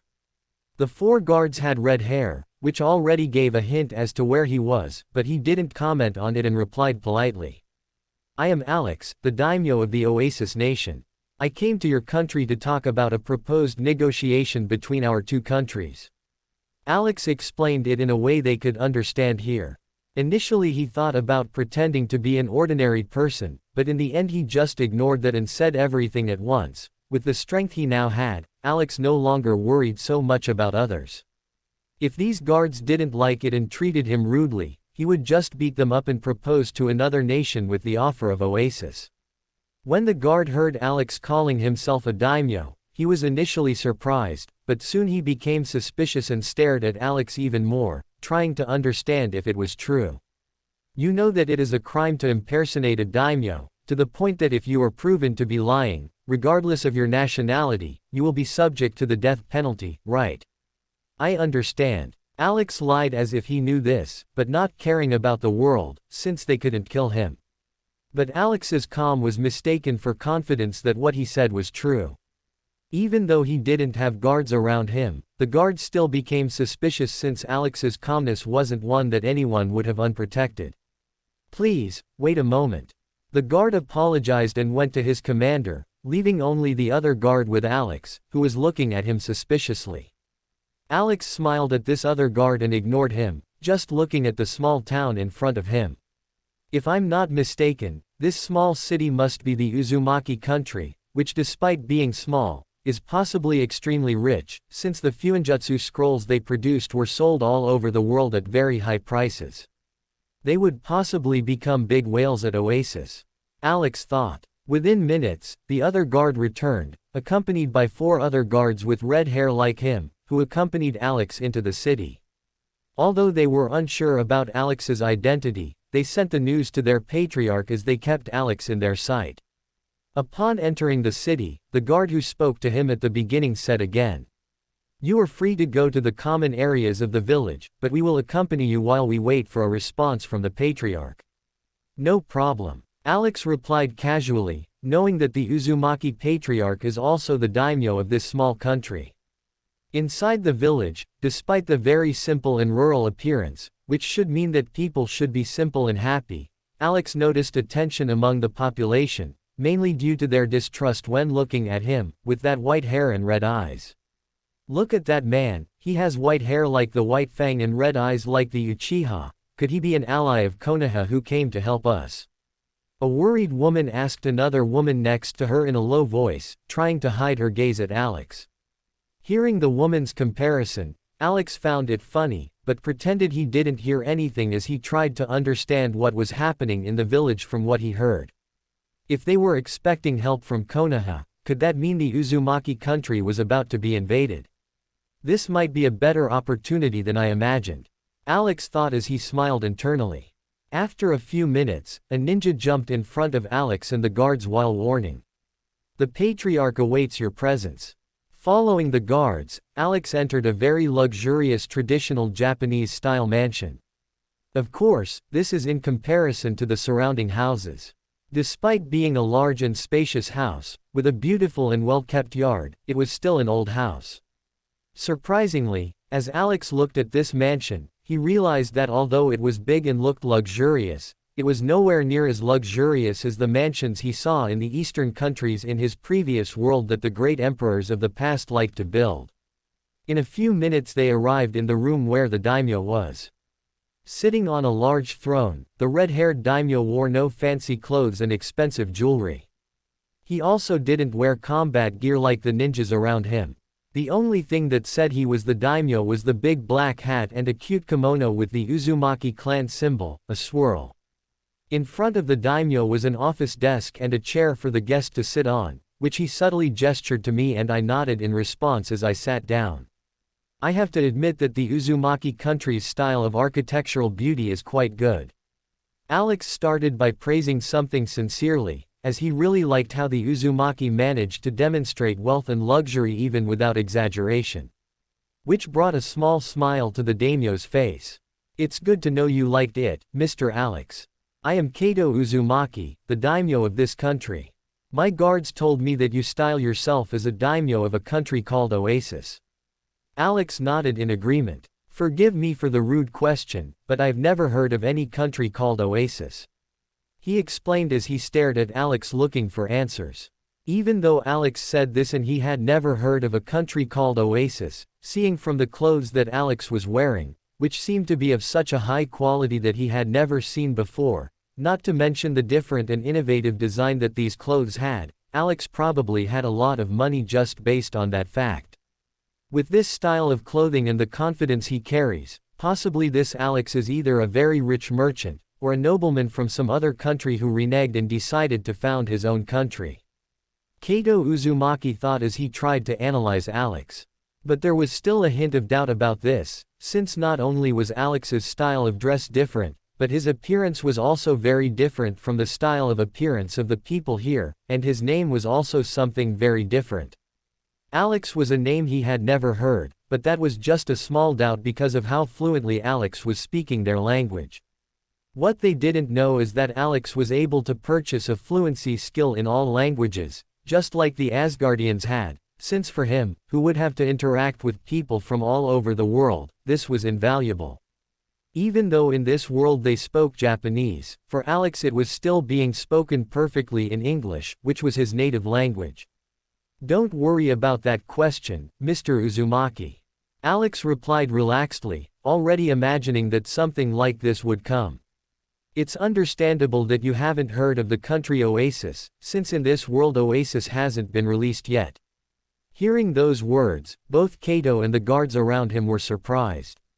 They were no strangers to the existence of other worlds, as they even developed jousts and seals that could interact with Shinigami, monsters that lived in another world and could be summoned to the normal world and attack people. The unbelievable thing is that Alex actually claimed to be from another world. That's a little surprising, but from what you said I can deduce that you came from another world, Mr. Alex. Kato asked. With a smile, Alex nodded. You know this is something hard to believe, Mr. Alex, is there any proof of this? Kato asked, trying to maintain his composure. Of course, in this world, you use chakra as fuel to perform justice, which is a formidable way to do something I call magic in my world. In my world, we use mana to perform magic, of course, just like you guys, not everyone has access to magic, but Oasis came to compensate for that, being able to teach magic or convert other things to people. Alex first explained the difference. As proof of this, I can demonstrate to you what I can do with magic. Getting up from his chair, Alex moved a little away from the table and slowly raised his hand as he explained. In my world, to perform magic, we need to use the mana in our body to form a magic circle. As he said this, a bright blue magic circle appeared in his palm. As soon as the guards saw this, they went on high alert and rushed in front of Kato to protect him. Kato, on the other hand, looked shocked at the magic circle in Alex's hand. With mana passing through the magic circle, I can rearrange these circles to issue commands to my mana, just like you do hand signs. When Alex explained this part, the circle in his hand began to slowly reshape itself, changing the symbols into something different. Although he couldn't understand the symbols, Kato was shocked by how similar it was to the seals they made, but instead of being molded onto the paper with a special ink like they used, Alex was doing it in the air with chakra itself, or as it calls it, mana. Once the magic circle is formed, I can push my mana through the circle and the magic I commanded will come true. When Alex said this, it was possible to see ice coming out of the blue circle and slowly taking the shape of a blue horse wearing beautiful crystal armor. The most surprising thing is that the ice horse was acting exactly as a real horse should act. Seeing the strange ice creature appearing in front of them, despite the calm Alex was showing, the guards became even more on guard and alert, as it was their responsibility to protect Kato. Alex, who previously seemed like just an ordinary civilian, was now at a level of danger in their minds compared to a cage from other villages, as they couldn't sense anything from Alex, but he could summon otherworldly creatures with a wave of his hands. Looking at their reaction, a big smile appeared on Alex's face. Just like he thought in the beginning, he could very well pretend he was from this world, but knowing how boring the policies and hatred the countries had for each other were, The best way Alex thought of was to explain where he came from and set a precedent where his technologies were coming from, was explicitly saying he came from a different world. Of course, this was all based on the fact that he was dealing with Uzumaki people, who despite being very powerful, always demonstrated a desire to continue a peaceful and trusting life in Konoha. If Alex was in Konoha having to explain these things to Danzo, he would definitely handle it differently, since that man couldn't be trusted. I believe this was enough to convince you that I am from another world. Alex said. I believe this was enough to convince you that I am from another world. Alex said. Looking at Alex and the ice horse that seemed to be alive in front of him, Kato Uzumaki felt that it was very new to him and he didn't even know how to act. Only after Alex made the horse disappear and sat down in front of him again did Kato calm down and I was able to speak normally. Really, Mr. Alex, I think that with this innovative use of chakra, or whatever you call it, mana, it is difficult to doubt that you came from another world, or in the worst case, from a very hidden place that developed a completely new way of doing jutsus. But considering you did magic, and ice magic, is that something everyone can do or something exclusive to your lineage? Kato asked with curiosity and cunning, as he wanted to know if this was some kind of Kekkei Genkai just like the Yuki clan of this world. That's not something everyone can do, Alex admitted, making Kato sigh in relief. But it's something that can be taught to anyone who has mana. There are people who learn different types of magic, and those who just focus on one style of magic and hone in on that until perfection. Hearing this compliment, Kato was shocked. Can you give me some more examples, like, which of the two styles are you part of? Nodding, Alex stretched out his hand again, causing the guards to be on alert again, ready to respond if Alex wanted to attack Kato. This time, instead of a blue magic circle, what appeared was a red magic circle. But Alex didn't do it slowly like last time. Like last time he was showing and explaining everything, he needed 20 seconds to form the circle and explain everything. This time he didn't need that time. In just 1 second the magic circle was ready and a small flame creature was dancing in the palm of his hand. The speed at which this magic circle formed in Alex's hand was even more shocking to Kato and the ninjas than the dancing creature in front of them itself, as being able to cast a spell so quickly demonstrated just how lethal these spells could be. After calming down with this speed of releasing the spells, Kato focused his vision on the small dancing creature in Alex's hand and was surprised by the control he had over the fire. That's amazing, Kato commented. I agree. Alex replied smiling as he closed his hand and made the magic disappear. This is just the tip of iceberg, we have a lot of news that could be useful to you, that's why I came to propose a partnership between our two nations. Returning to a serious expression, Kato waved at Alex, now with much more respect. Of course, my guards told me that you were here with the proposal to form a partnership between us. I just wonder what kind of partnership that would be. Since I don't believe it's about you teaching us how to use this magic of yours, right? Kato asked. Teach magic? That could be done in the future. In fact, this is one of the things included in the partnership proposal, but it would not be the focus immediately, since from my information, you are in a delicate moment involving 3 other villages ninja. Alex asked with a tone of concern. Hearing about this, not only were the guards shocked, but Kato was even more surprised than them, as he was the one who knew the most about how critical and serious this information was. They had already discovered through an interrogation with a Mist Village ninja that an attack involving 3 ninja villages was being formed to destroy the Uzumaki country, but he did not tell this to anyone other than the people most trusted by him. The common people of the village only knew that they would fight a dangerous battle in the near future and that they asked Konoha for help, but no extra details were released. I don't know how Mr. Alex heard about this information, but as this is already known to him, yes, we are being targeted by a joint attack by 3 ninja villages because of our knowledge and talent in Fuinjutsu.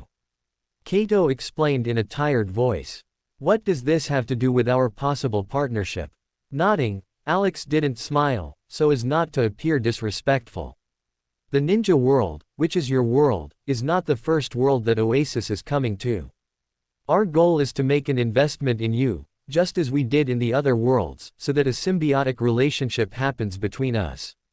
So Alex explained this. He slowly reached into the pocket of the suit he was wearing, which was the same suit he wore as Notch, which surprised Kato, and pulled out a device they had never seen before. Knowing that their world wasn't the only world wasn't completely new to Kato and the ninjas with him, but knowing that there were several other worlds really was surprising. Looking at the small device in Alex's hand, which with a touch of it turned on a light, caused the guards around Kato to be on guard again, but this time he got tired of it and ordered them to be quiet, while he looked on. "For what interests you?" "This, Mr. Uzumaki, is an item called a cell phone. With this device people from other worlds can communicate with anyone who also has one in their world in real time. For example, take this cell phone here," Alex said as he handed him his cell phone. Curious, Kato took out his cell phone and saw in the light that it emitted an image of him, like a mirror. This left him very shocked.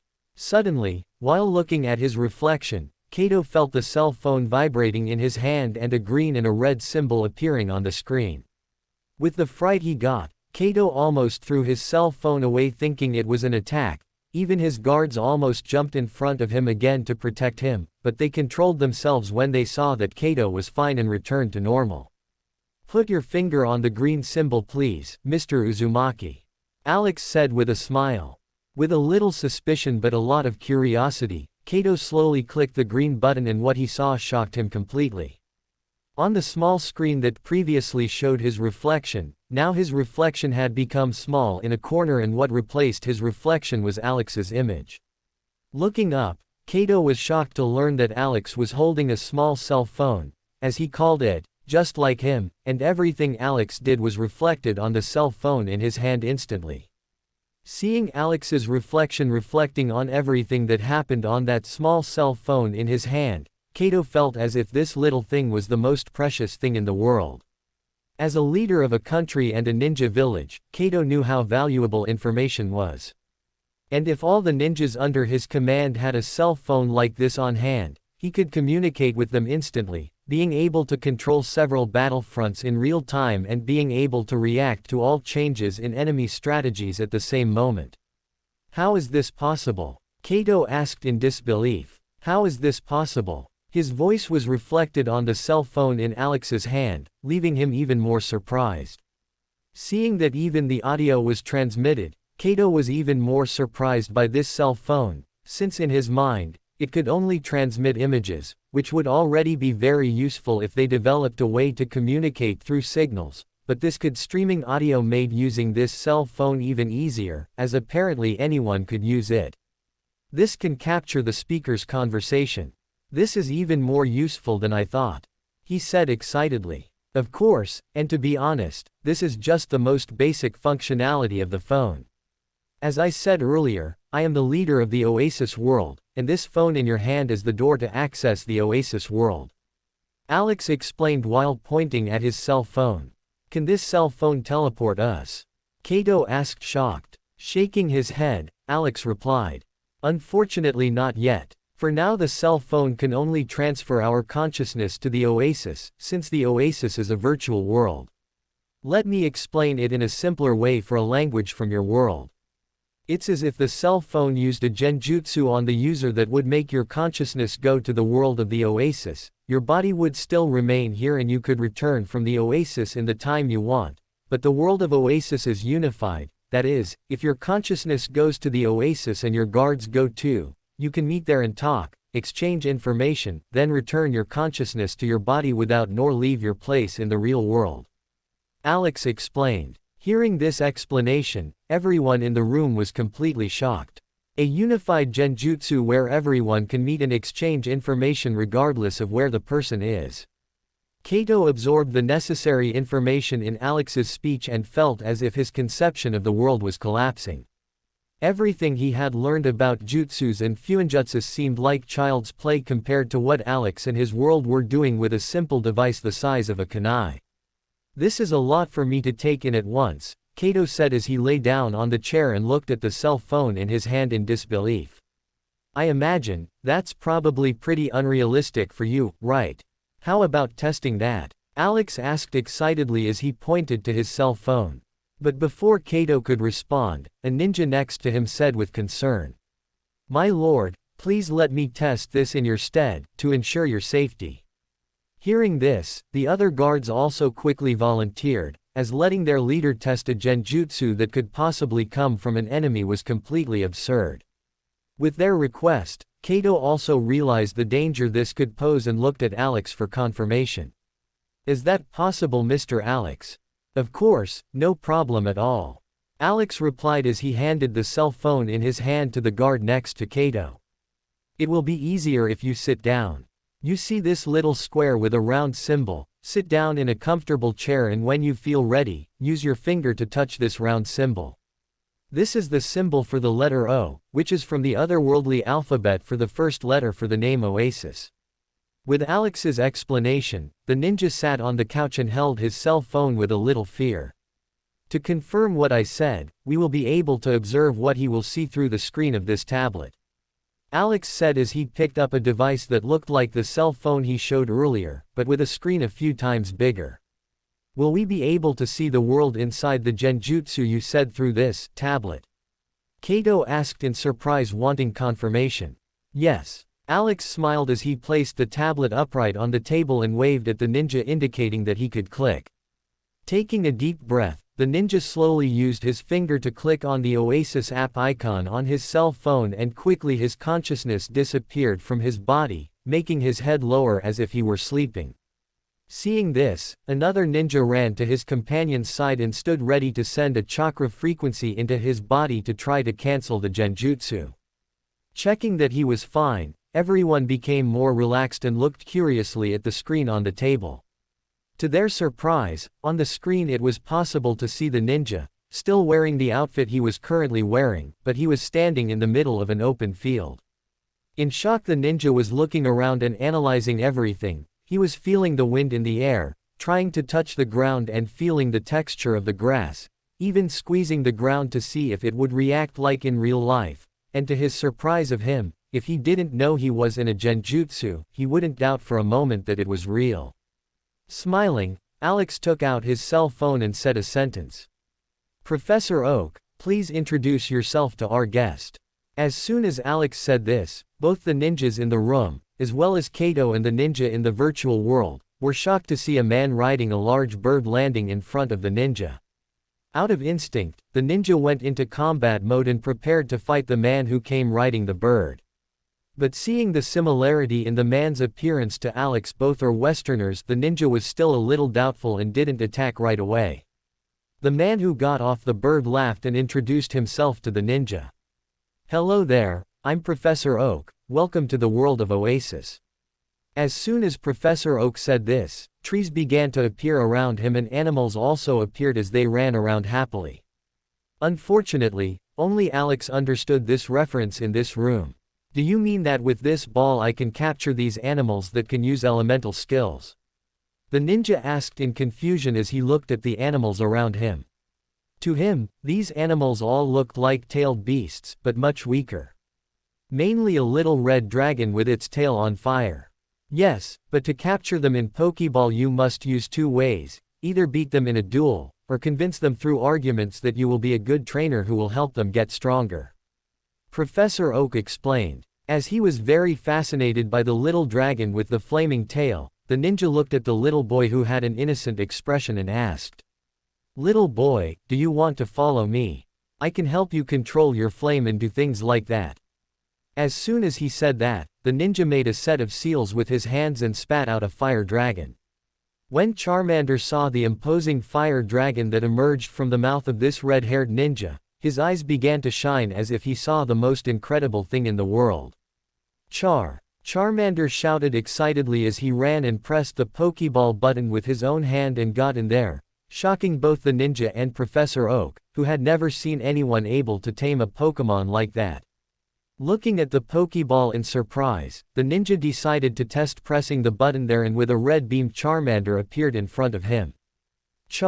As the two had formed a bond, when Charmander spoke this time the ninja was able to understand a little of Charmander's intention. "Whoa, I could understand what you were trying to say just now. the ninja said excitedly as he picked up little Charmander, earning a cute laugh from the little dragon. As you already understand how this world works, now I will transport you to the Pokémon world. That's where you can start your adventure. Professor Oak said with a smile as he mounted Pidgeot again and waved his hand, making the ninja's body disappear and appear again in a square in front of a small village. Knowing that now would be a good time to show them the possibilities of Oasis, Alex smiled and spoke on his cell phone again. Oasis, introduce him to the Pokémon rescue function with a courtesy for being the first user of this world. Hearing what Alex said, Kato and the ninjas in the room were surprised and suspicious, wondering if what Alex had said was really what they imagined would happen. As soon as Alex said that, a window appeared floating in front of the ninja.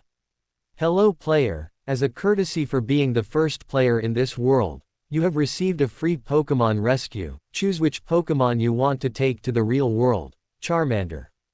With no other options, the ninja clicked on the Charmander option and nothing happened. Confused, he tilted his head and asked, "What do I do now?" Just wish to leave the oasis and your consciousness will return to the normal world. Doing just that, the ninja was shocked to realize that he had actually returned to the normal world, but to his surprise, at his waist was a new addition. In shock, he slowly picked up the red ball that was attached to his waist and clicked the center button on the ball. With a red beam, a small red dragon with a burning tail appeared in the room in the middle of everyone. Initially he was confused, but when he looked at the strange people and finally found Alex, a smile appeared on little Charmander's face and he ran up to Alex, asking for a hug. Alex obviously wasn't going to deny this hug, as he was also a huge Charmander fan. "Mr. Alex, what's going on?"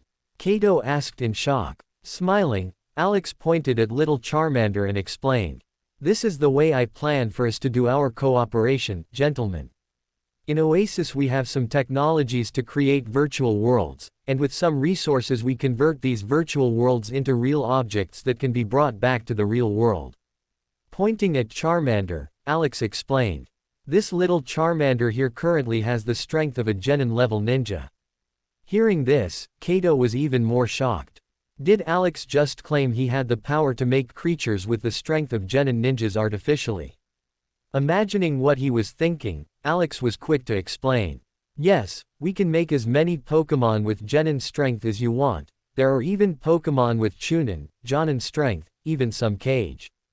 Alex even wanted to say that there were Pokémon with the strength of Madara and Hashirama, even with the strength of the Sage of Six Paths, but he knew that something like that was so elusive that it would do more harm than good for them to know.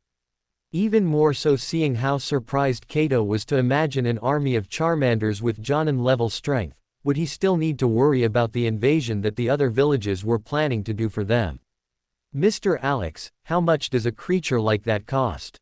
Kato asked in disbelief. Hearing Kato calling him a creature, Charmander was offended and complained. "He prefers to be called Pokémon, Lord Kato." The ninja who captured the Charmander responded after hearing the little one's complaint, while looking at Alex with a little jealousy that he was holding his Charmander like that. Seeing his expression, Alex laughed as he released Charmander and let him return to his owner's embrace. "Before explaining prices I need to explain how they work," Alex said as he took out the tablet and opened a picture of a Charmander. "You see, this is Charmander, the first form of his evolutionary line. Charmanders on average have the strength of a Genin, depending on his talent, the strength can even be greater. After training with his trainer, the strength of Charmander can grow to Chunin level and he will evolve into a Charmeleon." Alex explained. Hearing that Charmander could evolve into a Chunin-level Charmeleon caused Kato and the ninja who captured Charmander to be shocked. Of course, Charmeleon can also evolve once it reaches Jonin-level strength, finally reaching its final form, Charizard, even gaining the ability to fly. Alex said, showing the image of the big red dragon. Looking at that Charizard on the screen, Kato and the ninjas in the room were shocked, wondering how useful a Charizard like that would be in a battle. Now to explain the price. The Pokémon conversion price depends on the strength of that Pokémon and the potential it has. Whether the trainer chose to bring the Pokémon into the real world at Genin level with the potential to reach high Jonin level, or even Cage, like Charmander, the price will be 30,000 credits. Alex explained. How much are these credits, Mr. Alex? Kato asked anxiously. To be honest, I still don't know how much your currency will cost when converted into credits. For that we will need to test. Can you lend me some money to test? Alex asked. Clear. Kato didn't think twice, since he had already practically received a Charmander as a gift. Even if Alex asked him for 1,000,000 Ryo, he wouldn't hesitate to lend it. Looking at his own wallet, Kato saw that he only had 30,000 Ryo, which he was a little embarrassed and handed over to Alex. That's all I have in my wallet. If you need more, just tell me and I can ask them to get more. No problem, this will be enough to test, Alex said as he took the money and converted it into system. With that, Alex discovered what conversion was in this world. From what I've calculated of the value of money in your world, 3,000 Ryo is the equivalent of 1 credit. So a Genin level Charmander would cost 90 million Ryo. Of course, other Pokémon with lower potential would be cheaper, probably switching between 10 million Ryo and 100 million, depending on that Pokémon's potential. Alex explained, now that he knew how much this world's currency was worth. The conversion he made was from Ryo to GP, which meant that $1 in this world had the purchasing power of 15 Ryo. So while $200 was the equivalent of 1 GP, for Ryo it was 3,000 Ryo for 1 GP. Charmander was an expensive monster to convert into the system, more expensive than the Warlock's skill of summoning imps, as Charmander had the ability to grow and evolve in the future, and as the ninja world still did not have a large player base paying a high amount of monthly tuition, it was impossible for Alex to sponsor a Pokémon for each player.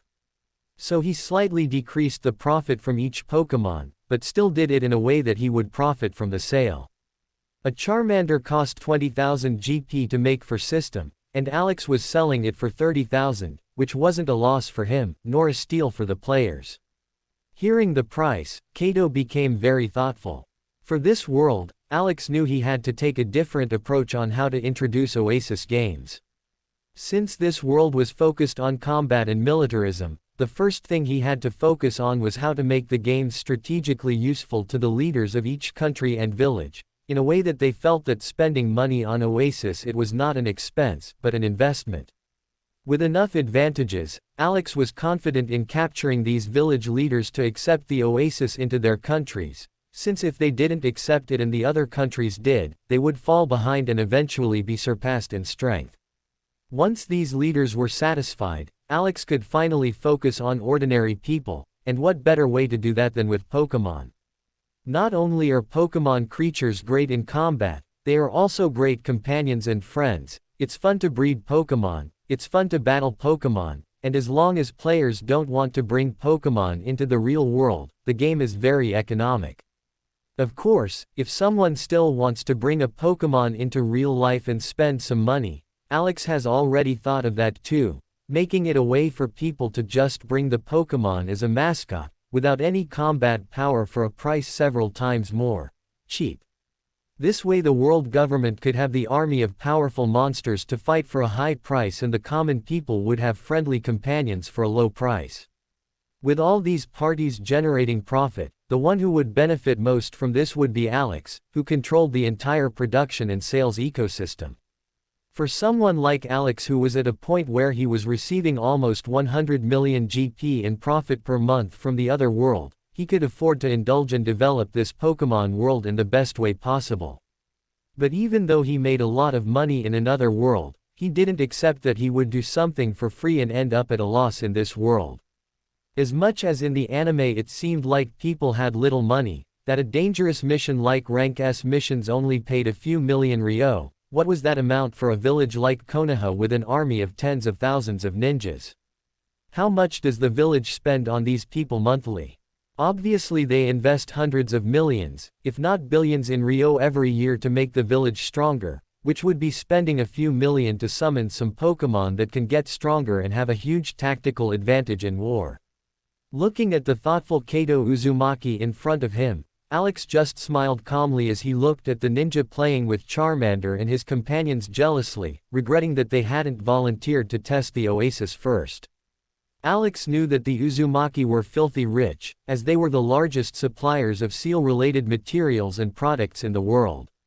This family's fortune rivaled that of large countries, which is why they were a single family but with the title of a country.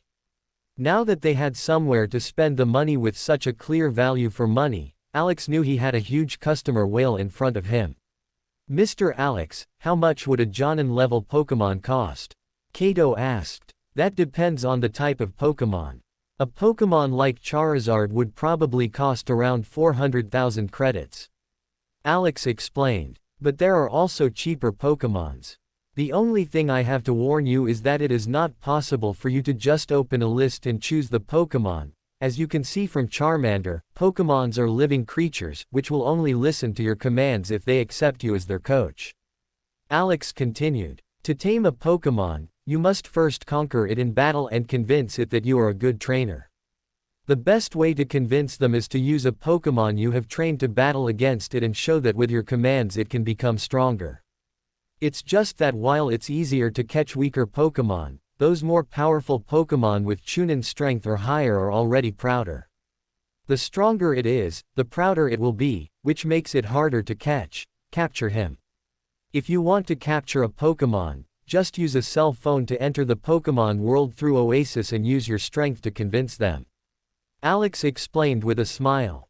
Between just selling Pokémon or getting people addicted to collecting Pokémon, making them have more emotional attachment to the Pokémon they have, encouraging them to want to pay to rescue more Pokémon, it was obvious which was the best choice for Alex. "How much does a cell phone cost, Mr. Alex?" Kato Uzumaki asked. 15,000 ryo. Alex replied, surprising Kato. What made him see so much value in the cell phone is that this device was much more useful than just for catching Pokémon. With just 15,000 ryo, which was the equivalent of a rank D mission reward, it was a complete profit. Of course, for the call functionality to work, the cell phone would need an internet or telephone network, but with system technology, Alex solved this problem by just making each cell phone generate its own network like a powerful Bluetooth amplifier that made the cell phones could connect over long distances. "I just have one more question, Mr. Alex. If I rescue a Pokémon, like this little Charmander here, will he be able to return to the Pokémon world in the Oasis?" Kato asked. Finding his question valid, Alex was also very confused about how to deal with this problem when he was developing the game, as it wouldn't make sense for Pokémon to be digitized into the real world for a price, then for it to become stronger in the Pokémon world and then return to the normal world. So he thought of a good alternative for that. It is possible that his consciousness will return to the virtual world, where he will be able to experience battles and learn new skills, but he will not be able to physically train to become stronger. This type of training will have to be done in the world from the moment he is rescued. Alex explained, earning a nod from Kato. At this moment, the door to the meeting room was suddenly opened with great force. "Dad, I want a," but before the little girl's voice could finish the sentence she was saying, she saw little Charmander in the lap of the ninja who captured him and the little girl froze without knowing how to act. "Dad, I want a," but before the little girl's voice could finish the sentence she was saying, she saw little Charmander in the lap of the ninja who captured him and the little girl froze without knowing how to act. "What is that?" she asked shocked. Looking at the little red dragon, with a round and cute body, it was impossible to look at it and not be curious. Looking at the little girl who entered and then looking at Alex with an apologetic expression, Kato apologized. "Mr. Alex, I'm sorry about that, this is my only daughter, Kushina. Because of her personality, it's a little difficult to control her," she said amidst laughter. Even though he was laughing, Kato was very worried that this could affect their partnership with Alex, as he could already see how important these Pokémon could be to his village, and he still didn't really know what Alex's personality was like. Alex hadn't worried about it before, but knowing that this little girl was Kushina, he didn't really care, since he knew that depending on how things would happen, not only did this little girl have a great potential for strength in this world if she stayed with her family, or if the Uzumaki continued their partnership with Konoha, she could perfectly be the gateway to opening the Konoha market for him. The only thing Alex would like to know now was what stage of negotiations the Uzumaki and Konoha were at to find out if Kushina would be sent to Konoha or not. With this information he could already infer how much time was left until the attack on the Uzumaki village. "Don't worry about it, Mr. Uzumaki, it's okay," Alex replied with a smile. While they were talking, Kushina had already entered the room and was in front of the ninja holding Charmander, looking at him with great curiosity. "What is this creature?" she asked again, looking closely at Charmander. The Charmand responded, a little angry at being called a creature again. "That's a Pokémon, Miss Kushina. That's Charmander, my companion that I captured." The ninja explained patiently as a little sweat dripped down his back, knowing that this little princess of the Uzumaki was quite difficult to deal with. "A Pokémon? Why have I never seen a Pokémon before?" she asked, still confused, as no matter how much she tried to think of all the creatures she had ever seen, no one had ever told her about anything similar to these Pokémon. At that moment Kato responded. "Pokémon are a new type of creatures developed by Daimyo Alex and his country, Kushina, so we had never heard of it before." Looking at her father suspiciously, Kushina saw he was serious and asked, "How did Kazuki manage to capture this Pokémon? Can I too?" Smiling, Kato nodded and replied, "Of course my princess, for now I'll just finish negotiating this with Mr. Alex so that everything goes well, and as soon as this is ready I'll let you capture a Pokémon." Hearing this, Kushina broke into a big smile and hugged Kato. "Thank you Dad, you are the best dad in the world." Which made a big smile appear on Kato's face. With the encouragement of Kushina wanting to capture Pokémons, the negotiation between Kato and Alex went much faster. In the end, it was decided that Kato would buy 500 cell phones to give to the ninjas under his command, in addition to facilitating the opening of a store for Alex and even providing 2 Chunin-level ninjas to take care of the store for him. This store would only be for selling cell phones, since as this world didn't have cell phones or computers, Alex would have to start selling cell phones and only then let people enter the world of Oasis. This was one of the difficulties of trying to enter a technologically backward world, since unlike Marvel where everyone already had access to the internet, in the world of Naruto Alex would have to sell even this access to people. Fortunately he was still making a small profit on cell phones. With each cell phone selling for 15,000 Ryo, which was equivalent to $1,000, or 5 GP, Alex's cost to buy these cell phones from system was only 4 GP per cell phone, so even if he stocked up a lot and spent a few thousand of GP as an investment, this investment would pay for itself in a few sales. And of course, his goal was not to get rich in this world by selling cell phones, which he could really do, but just as in his previous world Sony barely made any money selling PlayStations, their focus was on software.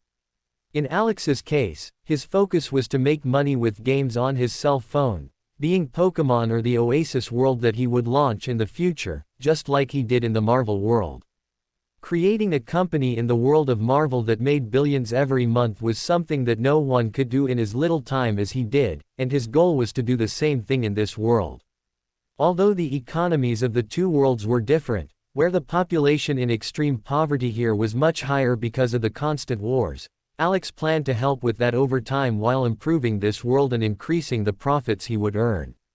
Of course, even though the deal was reached quickly, Alex still asked Kato to wait until the next day so he could finish setting up everything in the virtual world and also get cell phones for Kato and the store, which Kato accepted well and also said that he would need that time to build Alex's new store beyond and select the ninja days who would look after the store for him.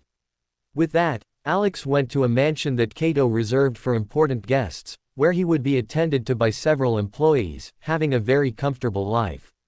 But disregarding this luxury and comfort after dinner, Alex entered the Oasis and began setting up the Pokémon world and the Oasis based on what he saw of the people of that world, the way they acted, even developing the Oasis's AI to adapt in the best way for people in this world to feel comfortable. Because the experiences of people here were different from those in the Marvel world, Alex also wanted to provide a different reception for those people. So he spent a few more hours configuring everything within the game, and when he needed to use the computer, he quickly used Kamui to go back to his cabin and reconfigure something before returning to the mansion as if nothing had happened. What he didn't remember was that the Uzumaki were great sensor ninja, so even though he was only gone for a short time, they still noticed this and were shocked. Lord Kato, Mr. Alex has disappeared from his mansion. A ninja ran back to warn Kato. Disappeared? Did he leave too quickly or what? Kato asked confused. Although Alex gained some of his trust, as a responsible leader of a country, he couldn't just believe in Alex 100%, so he also left some ninjas to keep an eye on Alex to make sure he didn't do anything shady in the city. From them, he just disappeared, like he was teleported, just like the second Hokage. The ninja responded after thinking of a more logical explanation. Hearing this, Kato was very surprised. Despite having seen several innovative new technologies that Alex came to demonstrate, the only time that Alex showed his personal strength was when he demonstrated his spells. Only after the sensor ninja examined the area that they noticed that Alex had a much higher chakra, taller than a normal person, to the point of being as big as an Uzumaki Jonin. Considering their clan had always been known for their large chakra reserves, this was a huge achievement. Maybe he has a teleportation magic? Kato asked confused. This was one of the doubts that Alex left, as Alex confirmed that he would bring a few thousand cell phones to sell in the store, but where would Alex get these cell phones? Since according to the guards who saw him when he arrived, he hadn't brought anything, and they didn't feel any traces of anyone other than Alex in the area he arrived. He returned. Another ninja came running to tell them that Alex had returned. How did he come back? Kato asked. Just as he suddenly disappeared, he reappeared as well, with no sign of movement. He just disappeared and reappeared in the area. The ninja explained, but still confused. Hearing this explanation, Kato became even more thoughtful about Alex. Knowing that Alex had this teleportation power was more of a form of sincerity from Alex than the opposite, since he could teleport to the city at any time and yet he preferred to come walking and show everyone that he had arrived. This was more like the attitude of someone honest than someone who was up to something for their own sake. It's not that surprising that he has teleportation abilities, since according to him, he's from another world. There's no way for him to come to our world other than teleporting, right? Kato thought out loud, while the ninjas just stayed silent and nodded. Alright, just keep your vigilance as is. I didn't want to interfere with his privacy. The help he's giving us is of great value and we can't let him think that because of our distrust we don't deserve his help. Kato said in a serious manner, earning a nod from the two ninjas. Also, speed up the construction of the store. I want this store to be ready by tomorrow morning. Yes, sir. The two responded in unison and left the office. Looking at the design of the store that Alex gave him, Kato was really surprised by the cultural difference between his world and Kato's world. The design of Alex's store, despite being the same size as his family's stores, still managed to use the space very well and had very innovative ideas on how to display the product without looking like a store. This central table where cell phones would be available for citizens to use and test for free was very useful, since after testing they would probably want to buy. Now what made Kato curious was what the training that Alex said they would do with the employees would be like, since according to Alex, before opening the store he would take the two employees to Oasis to understand how it worked and be trained to serve customers in the future. To be honest, Kato wasn't worried about training to serve in stores, but rather the idea of being able to train his ninjas in combat using this virtual environment. What he saw from Kazuki's test when he caught Charmander surprised him a lot.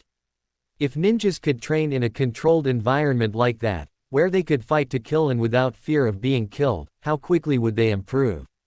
It is common knowledge that ninjas improve most in times of war, since with each life or death battle the ninja learns something new that will be useful in the next battle. But if ninjas could have battles like these every day, how much more powerful would they be? Pokémon can be a good long-term investment, but if he can talk to Alex about this training plan for ninjas in this virtual environment, This could be a great way to resolve the immediate crisis they have from the village attack.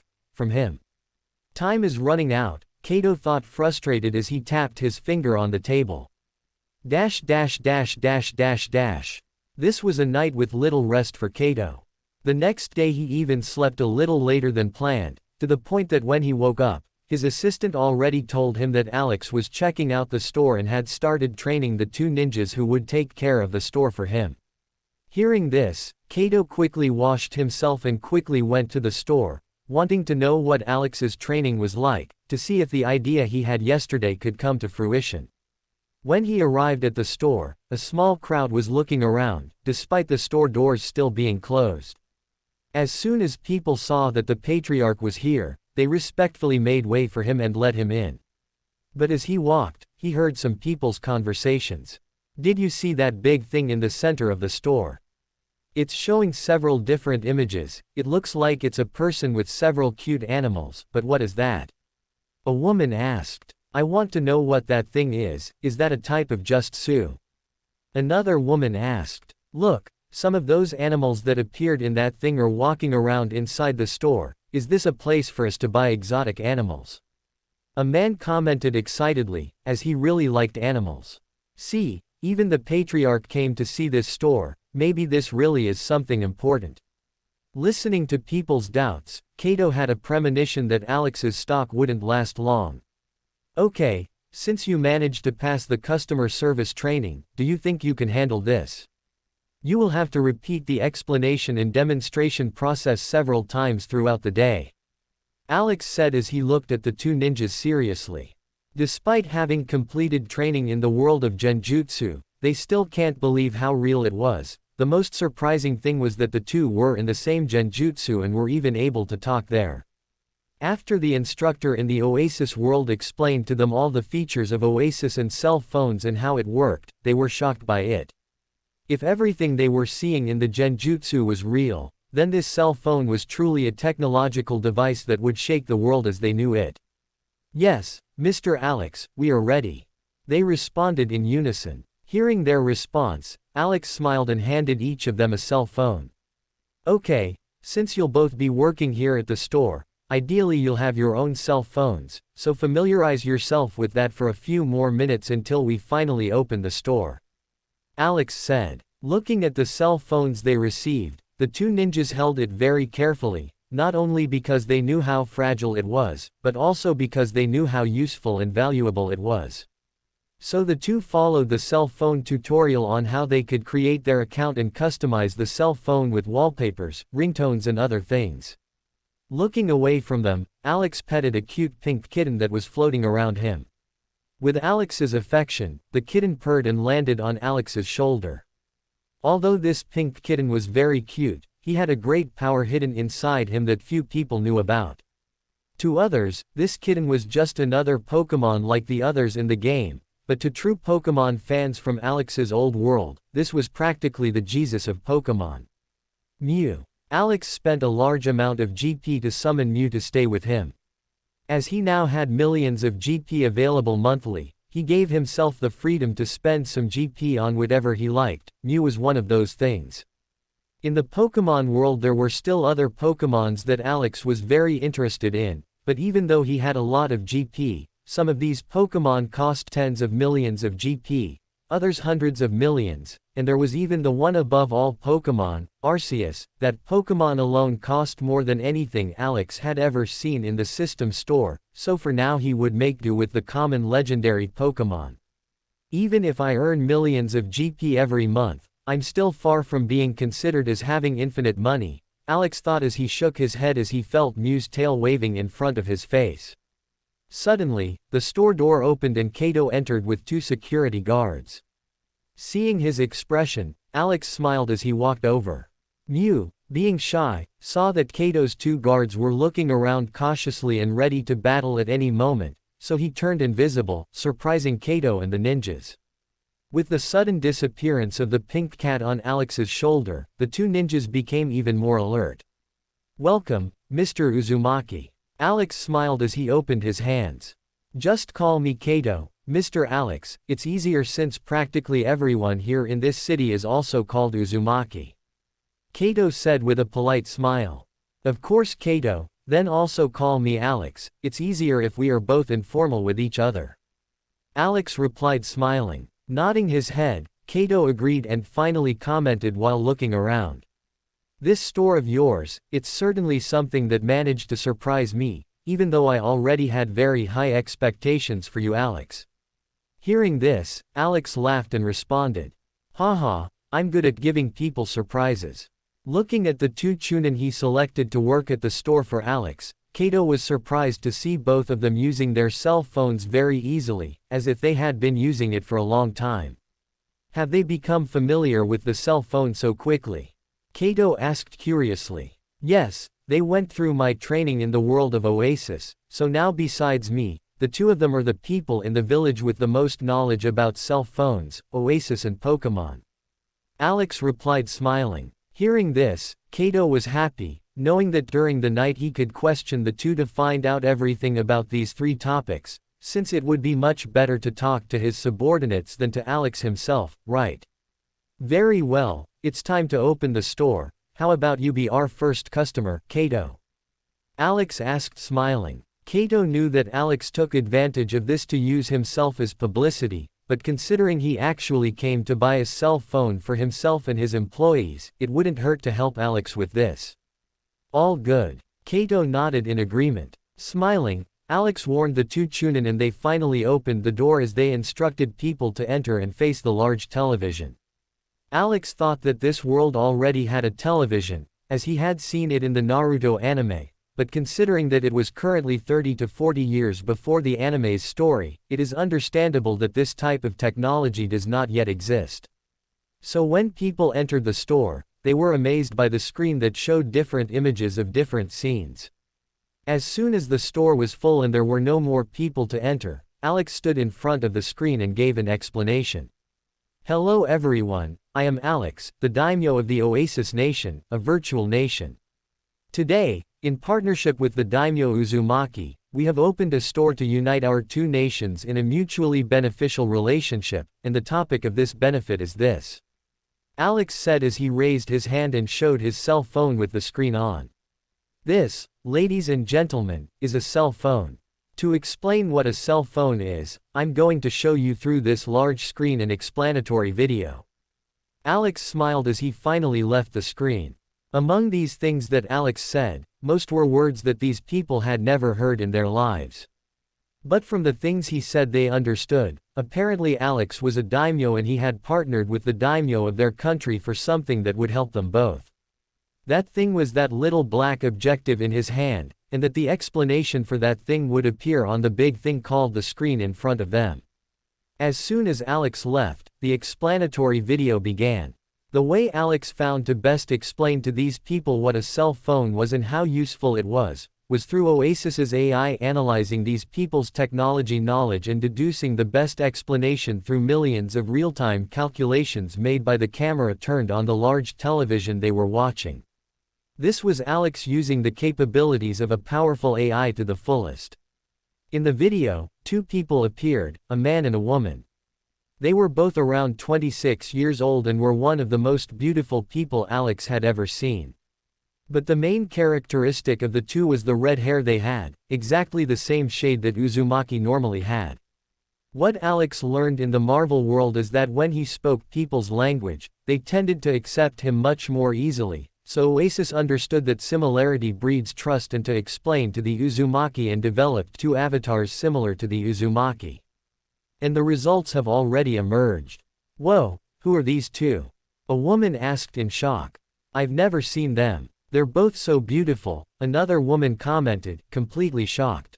How come I've never seen such a beautiful woman in the village? A man was also shocked as he looked on. After waiting for people's reactions, the woman's avatar said on the screen. Hi everyone, I'm Mia. And the man's avatar also greeted. Hello everyone, I'm Mio.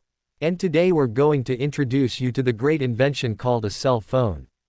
Seeing the bright eyes of the Uzumaki watching the performance, Alex was enchanted. On the other hand, Kato was extremely serious while looking at this, as he didn't know these two people on the screen and didn't know who they were, but he could deduce that these people were Alex's employees and any additional information he could get would be very helpful for him. Unfortunately, these people didn't even exist. Mia and Mio patiently explained to people the basic features of the cell phone, such as the options for taking photos and being able to save special moments forever. Kato was quick to realize that this would be great for spying, collecting information and evidence.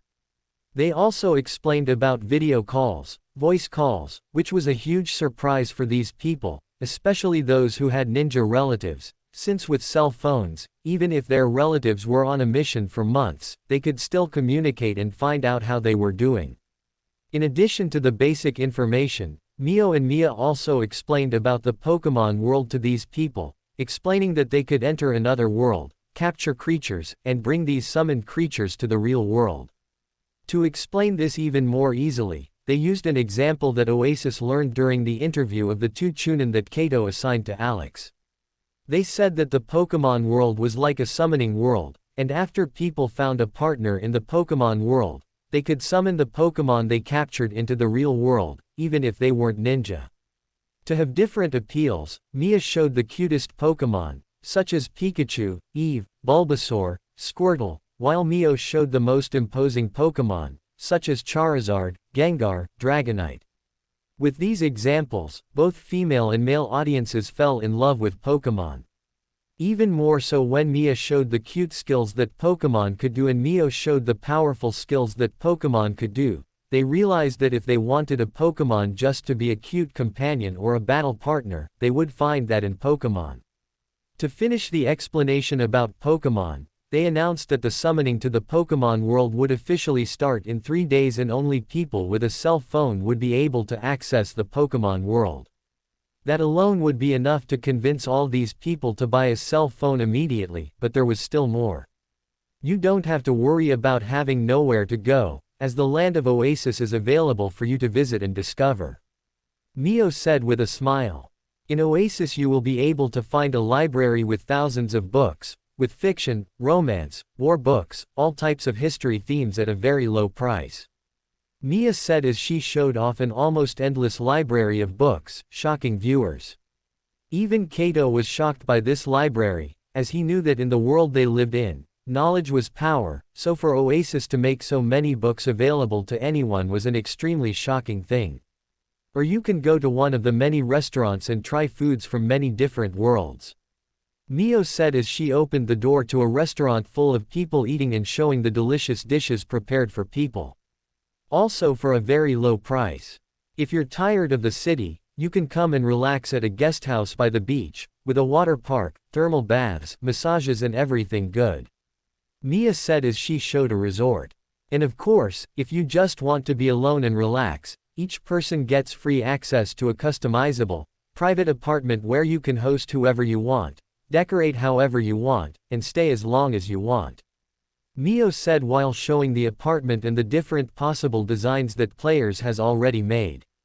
With each thing the two showed at Oasis, the more the Uzumaki were shocked and wanted to experience it as soon as possible. So after showing the main things, the two finally said the price of the cell phone. And of course, with so many features, a cell phone can't be cheap, since the production cost of it isn't cheap either. But we tried to get the fairest price and got an incredible value of 15,000 Ryo. Mio said, shocking people as they were prepared for this to cost at least a few 100,000 Ryo. What do you mean 15,000 Ryo is expensive? That's practically free. Please give me 4 cell phones. A man was quick to ask Mio for a cell phone. Looking at the man, Mio smiled as she pointed to the 2 Chunin attendants who, coincidentally, were handing 3 cell phones to Kato at this exact moment while he paid them the 45,000 Ryo it cost. These are our 2 attendants who will assist you in the purchasing process. If you have any questions, you can ask us or them. Mia smiled as she explained. Seeing their patriarch also buying cell phones at this time, people became even more excited, as this really seemed to be true and quickly 4 lines formed. A queue for each Chunin to buy cell phones and a queue for Mio and one for Mia to ask questions about the cell phones. Even though the questions were repeated or were very basic questions, Mio and Mia were very kind and patient, answering all the questions the customers asked, which gained these people's respect and appreciation for these two Uzumaki they had never met. The question they had to answer most was where they lived, and to the customers' surprise, they both said they lived at Oasis. Knowing that there were Uzumakis like them in Oasis, people felt even safer about going to this new world and experiencing all these new things. When customers who bought cell phones left the store and showed their friends the cheap cell phones they bought, these friends ran to the store and bought their cell phones too, making the store line so crowded that Alex had to intervene by unlocking a function which the Uzumaki loved. Ding. Surprised, Hana Uzumaki took out the new cell phone she had just received as a gift from her husband and saw that a notification had appeared on the screen. Not knowing very well how to use this cell phone, she was a little nervous until a finger icon appeared on the screen showing that she could use her finger to touch this notification. A little unsure, she clicked on the notification and a virtual letter appeared for her. A new function has been unlocked on your phone. You can buy new cell phones for your friends on Oasis and it will be delivered to your address within 2 days. Seeing this, Hana was very surprised, as her friends had been queuing for several hours and apparently they were expected to have to queue even longer to be able to buy a cell phone. So without thinking twice, Hana ran to the store and told her friends that she could buy the cell phone for them as long as they gave her the money. Thinking a little better, Hana had a really good idea. Yes, I can buy the cell phone for you at Oasis for just 20,000 ryo. Hana said, smiling excitedly, thinking about how much money she could earn like this, until she heard another notification on her cell phone. Opening the notification, Hana froze. The price of cell phones is 15,000 ryo. If it is discovered that users are selling the cell phones for prices higher than the original price, these users will be banned from using any service on the cell phones. When she saw this, Hana didn't know how, but she knew that someone had heard what she said and quickly regretted it. She had already seen how magical cell phones were and didn't want to lose the right to use them, so she quickly changed what she said to her friend. Look, I was just told that the price at Oasis is actually 15,000 ryo. I was confused, she said, smiling nervously, hoping they would hear that she was back to normal pricing and not ban her.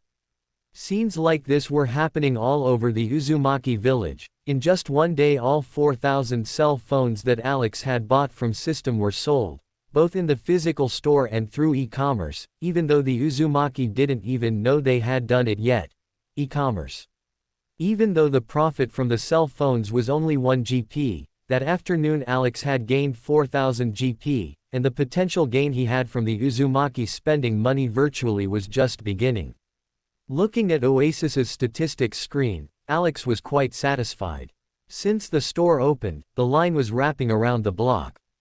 But even though the 4,000 cell phones had been sold to the Uzumaki, only 2,000 cell phones had been delivered so far, and of those 2,000, 500 cell phones were sold to Kato to distribute among his subordinates and his family.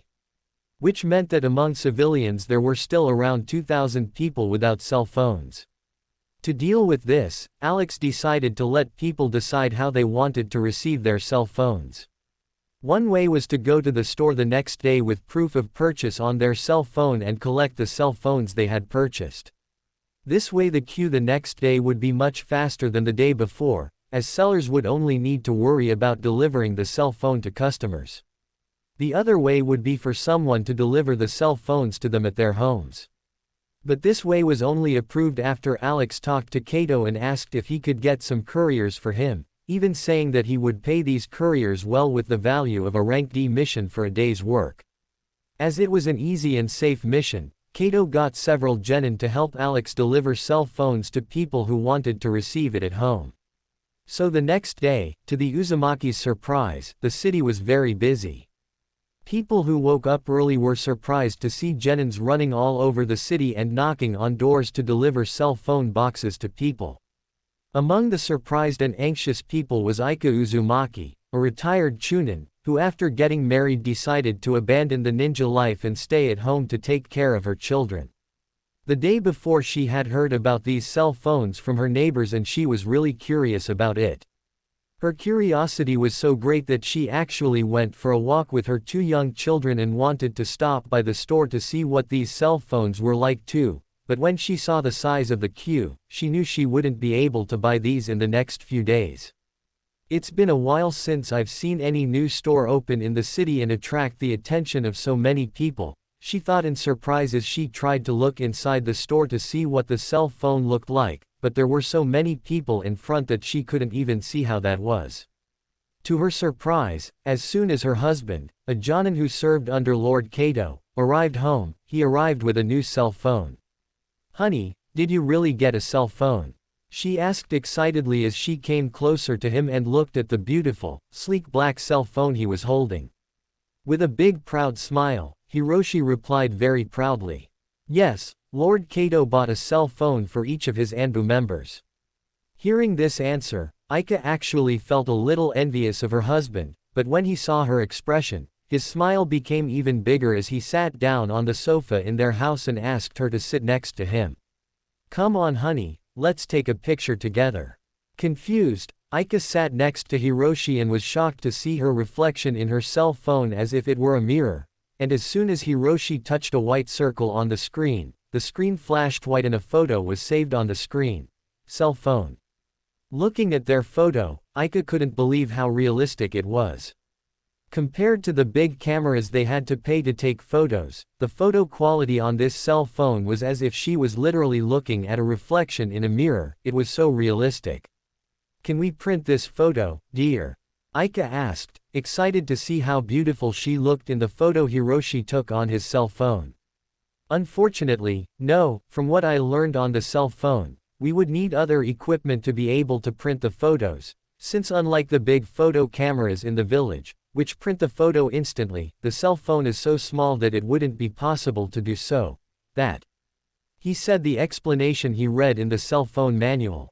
Hearing this, Aika nodded but felt a little disappointed since such a beautiful photo should be possible to print to show to visitors who came to her house. "But there is a way to put this photo up for others to see," Hiroshi said laughing as he touched his finger to the screen a few times and made the images change. "See, honey, this page is called Oasis Forum. Here, anyone with a cell phone can post the photos they took on their profile for everyone with a cell phone to see. Check it out, my friend Ryota, Ayumi's husband, just posted a photo of the 2 of them hugging their children." When Aika saw the photo of Ryota and Ayumi hugging their children, she was shocked by the idea that it was possible to do this on a cell phone. It was as if she was at Ayumi's house and saw them hugging like that now. "Honey, let's take a picture with our kids too," Aika asked excitedly while looking at Hiroshi.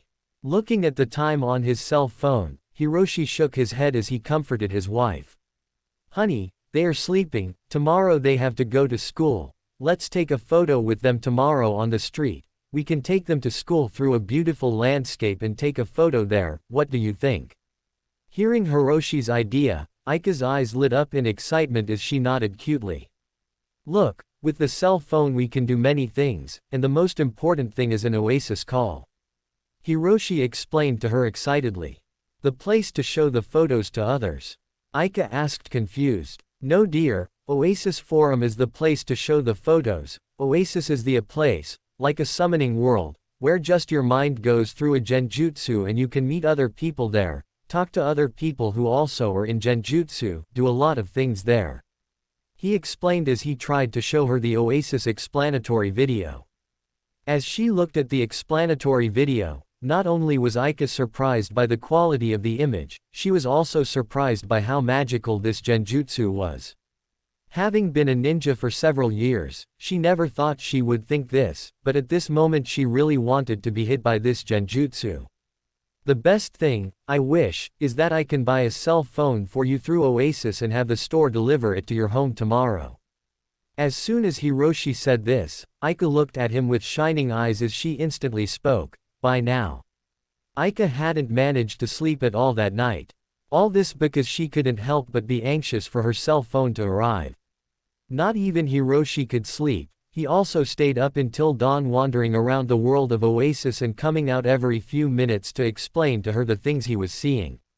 At one point, Aika couldn't handle it with anxiety and asked to try to enter the Oasis using Hiroshi's cell phone, and that incredibly worked. So from that moment on, Hiroshi could just cry and sleep, as Aika spent the rest of the night wandering around the Oasis and trying new things. The most surprising thing for her was that this village called Lobby 75 was full of people. She found several of her friends walking around this village too, and together they even bought some things to eat.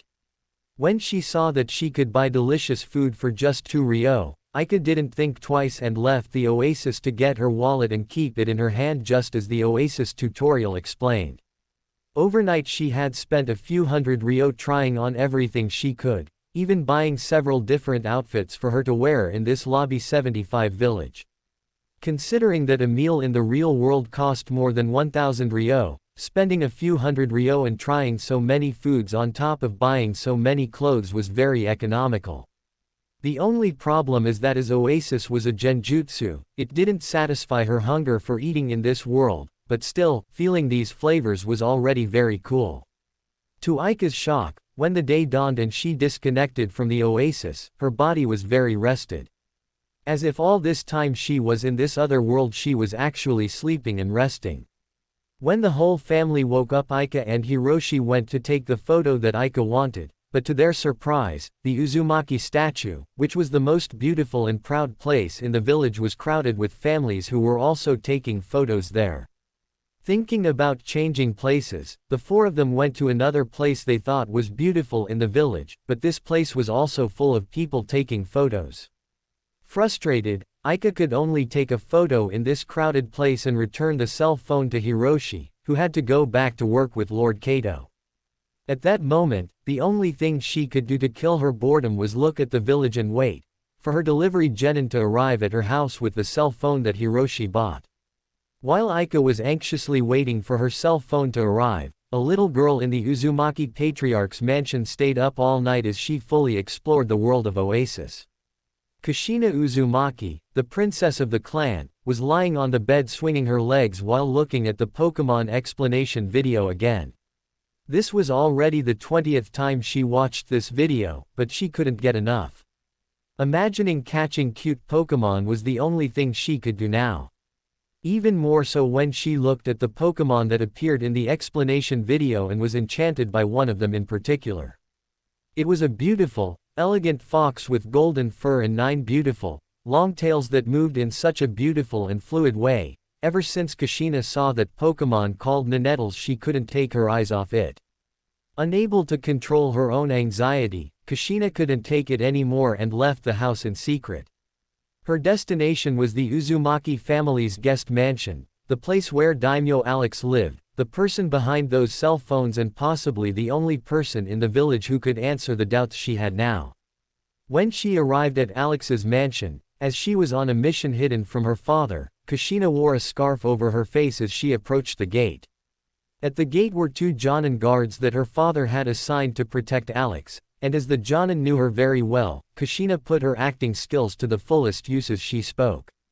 "Please, ninja gentleman, tell Mr. Alex that a very important guest wants to speak to him." When she said that, Kushina stared at the 2 guards trying to see if they recognized her, but they just stared at each other for a few seconds as they made a face that she didn't understand, and looked at her again. "Very well, very important lady, may I know the reason for your visit?" "I think I tricked them," she thought excitedly as she responded. "Tell Mr. Alex that I have some very innovative ideas for him to use on his cell phone." After hearing her explanation, one of the guards turned his back while shaking, which Kushina assumed was out of fear for her since she said she was a very important person, while that guard's partner closed his eyes and strained, which made her think that this guard probably really wanted to go to the bathroom. "Okay," the back guard said with a shaking voice, making Kushina even more proud. "I will inform Mr. Alex, Miss, very important." Nodding her head in satisfaction, Kushina just waited for a few minutes until the guard came back and let her in. When Kushina entered the mansion where Alex was staying, unfortunately there was nothing much different than normal, much to her frustration. But the surprise she got was when she arrived at the backyard of the mansion and found Alex sitting drinking a drink from a metal cup with colorful images and a cute pink cat floating in front of him while also holding a colorful metal cup like Alex's. What Pokémon is that? Kushina ran towards the floating pink kitten while shouting excitedly, which made the cloth covering her face fall and the kitten that was scared became invisible immediately after hearing her. Looking at the cloth on the floor and then at Alex who had a big smile on his face, Kushina was embarrassed and could only say one thing. Can you please not tell my father? So you ran away from home to ask me about Pokémon? Alex asked with a smile as he petted Mew, who was sitting on his lap. Kushina was embarrassed, but she couldn't keep a look of envy from her face as she imagined herself petting Mew like Alex was doing. Yeah, I'm really looking forward to going to the Pokémon world. Isn't there any way I can enter that world sooner? She asked, trying to make a cute face, which usually worked when she wanted to ask her father for something. Unfortunately for her, Alex didn't care what she looked like and shook his head when he answered. I'm afraid I can't, Princess Kushina, you'll have to wait another 2 days before you can play. Hearing this, Kushina was very disappointed. But can't you even give me a hint? She asked. After thinking for a while, Alex had an idea and thought of something Kushina could do. All right, I can give you a hint. When he said this, Kushina's eyes lit up and she looked at him very excitedly. Seeing her excitement, Alex explained. The world of Pokémon will be free for everyone to access, but if you have 150 Ryo, it will be a great advantage for you, so in order not to waste time at the beginning, you should have at least 150 Ryo in credits in the game so you can buy the advantage the game will offer you. Hearing this, Kushina was a little disappointed, but she was still curious and asked. Okay, but why would I need this money? Since it wouldn't hurt to explain, Alex simply said. In the Pokémon world, everyone is given a Pokéball when they enter the world, as well as some Pokédollars, which they can use to buy medicine to heal the Pokémons, food for the Pokémons, or more Pokéballs. But if you pay a fee of 150 Ryo, you can become a trainer affiliated with the Pokémon Alliance, with the right to choose a free starter Pokémon, get 5 Pokéballs as a gift, and use the Alliance's facilities for free, such as the Poke Center, which is like a hospital for Pokémon. People who aren't members of the Alliance can also use these facilities, but they have to pay Pokémon dollars to use them. Hearing that explanation, Kushina was shocked, and her eyes lit up even more. Even though she was a girl who had a lot of money at home, she usually only saved her money to buy something she really wanted, but when she heard Alex's explanation about the monthly membership fee for the Pokémon Alliance, she knew that she definitely had to join. But there was something else that caught her attention even more. You said that everyone who joins the Pokémon Alliance will be able to choose one of the 3 initial Pokémon. What are they?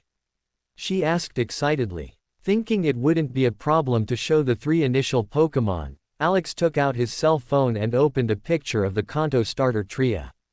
These 3 are the initials you can choose from. The red one you already know is Charmander, a fire-type Pokémon, the blue one is Squirtle, a water-type Pokémon, and the green one is Bulbasaur, a plant-type Pokémon, Alex explained. Listening to the 3 types, Kushina noticed a pattern. Fire beats plant, plant beats water and water beats fire. She exclaimed in surprise. That's right, there are 18 different types of Pokémon and each type has an advantage and a weakness, so there's no such thing as an invincible Pokémon. Alex said with a smile as he petted Mew. Looking at Alex's mother and the pretty pink kitten on his lap, Kushina tried to figure out what kind of kitten it was, but since she couldn't think of any Pokémon of that color, she asked while pointing at Mew. What kind of Pokémon is this? Seeing her little finger pointing at Mew, Alex said. Psychic. As soon as Alex said this, Mew floated up from his lap and pointed his paw at a cookie on the table, causing it to float into his mouth. Just as Mew's mouth opened to eat the cookie, Kushina's mouth opened in amazement as the cute pink kitten made the cookie float in front of her without using any jutsu. How did he do that? She asked incredulously. Psychic Pokémons have the psychic power, something that allows them to control things with the power of their mind, as well as mentally communicate with whoever they want. Alex said. Hi. A cute child's voice popped into Kushina's mind, making her look even more astonished at the cute Mew floating next to Alex. What's your name? She asked incredulously. Mew. Mew replied telepathically, making Kushina smile. Your name is so cute, when I find a Pokémon like you, I'll catch it too. She said excitedly. Alex looked at her and shook his head. Since there was only one Mew in the Pokémon world, he made sure there was only one Mew in his game, and only one player could capture this beautiful Pokémon. But considering the price in GP he spent to save Mew from the system, if Kushina had to pay that in Ryo, the price would be very close to 1 billion Ryo. It wouldn't be a price that anyone could afford, but considering Kushina's identity and how much money her family might have, she might be one of the few people among the ninja who could afford it. Afterwards, Kushina tried to get more information from Alex, but he didn't reveal much and she left satisfied. When she left, Alex teleported back to his hut to work on the Pokémon game that would be available to the ninja. The original game didn't have the idea of a Pokémon alliance that players could pay a monthly fee for. He got the idea while talking to Kushina, so he started editing the game so that when it was released in 2 days, this option would be available. Considering that the monthly fee was 150 Ryo, or $10, the same price as the monthly fee for ESW, Alex could make as much money from Pokémon as he did from ESW. If 80% of the Uzumaki paid the tuition, considering they were a wealthy family, that would be an income of 480,000 Ryo per month, or $32,000, or just 160 in GP. In GP, that was very low, but considering that there was a huge world to explore and people could still redeem Pokémon and buy cosmetics, Alex was excited about how much he could earn in this world. While Alex was editing the Pokémon game for release in the ninja world, Kato Uzumaki was testing the Oasis world to see if he could train the ninja in it. Although much of Oasis was focused on entertainment, there was one place that caught his eye. Azeroth Arena. Standing in front of this arena were Kato and 20 other ninjas wearing Anbu masks. Since the arena was in a more secluded place, they were the only ones on this street while the rest of the people with cell phones were enjoying the entertainment venues. As they stood in front and analyzed the place for 5 minutes, someone came out of the arena, but to their surprise, the person who came out of the arena was almost 3 meters tall, with a gigantic muscular body, big fangs coming out of his mouth, and surprisingly, green skin. Don't you want to fight? The creature that came out of the arena asked them, looking them up and down. Seeing this gigantic creature, the Anbu quickly stood in front of Kato and looked at it, ready to fight. But Kato remembered the name of the place and asked, "Is this a place to fight?" As if he had heard a stupid question, the big green creature snorted. Of course, what else would an arena be for? Hearing the giant's contempt, some of the Anbu became angry and wanted to attack, but since Kato didn't order them to do so, they remained silent, ready to fight at any moment. Ignoring the way this creature spoke, Kato asked another question. How do the fights in this arena work? Whoever enters the arena has 2 options for fighting. The first is to fight other people in friendly duels, where there is no reward, or the second option are ranked duels, where the 2 fight for points towards a ranking. Those with the highest ranking at the end of a season will receive rewards. The creature replied while projecting a floating screen in front of each of them, showing the written explanation as well as the rankings they could achieve in the arena. When Kato saw that this explanation also mentioned a training mode, his eyes lit up and he asked excitedly, "How does the training mode work?" In training, players can choose to train against training dummies or artificial intelligence. But you can only train with an AI that is 1 rank higher than you. To unlock a more powerful AI, you have to rank up first, the creature explained. The creature explained. Knowing that he was in the right place, Kato finally asked, "What are you?" Smiling and showing his large tusks, the creature replied, "I'm an orc from Azeroth, but that's all you need to know right now." With this information in his head, Kato simply nodded and entered the arena. This rank system was already implemented in the arena of the other lobbies, but their people fought with the ESW characters they had. Since people in this world already had powers, Alex created this arena for them to use their own powers. But since Alex had no idea of the strength of these ninja, he decided to limit the AI so that they could only fight with one level of training, so that the Oasis AI would analyze the training of all the ninja and slowly adjust the difficulty levels so that it was at a balanced level. This way it would take a few days for the ninjas to have a really powerful AI to train with, but it would guarantee a better quality and more credibility for Alex and the Oasis, and with the mind of Kato, who is the leader of the family, the village and the country, he could see the potential that this place had. With the orc guide explaining everything about the place, they could finally train and test this increase in strength. At first, they decided to train against the bronze rank basic AI, which was the lowest, but to their disappointment, this AI was just an ordinary person who didn't use any chakra. So they ignored it and decided to fight their way up the ranks.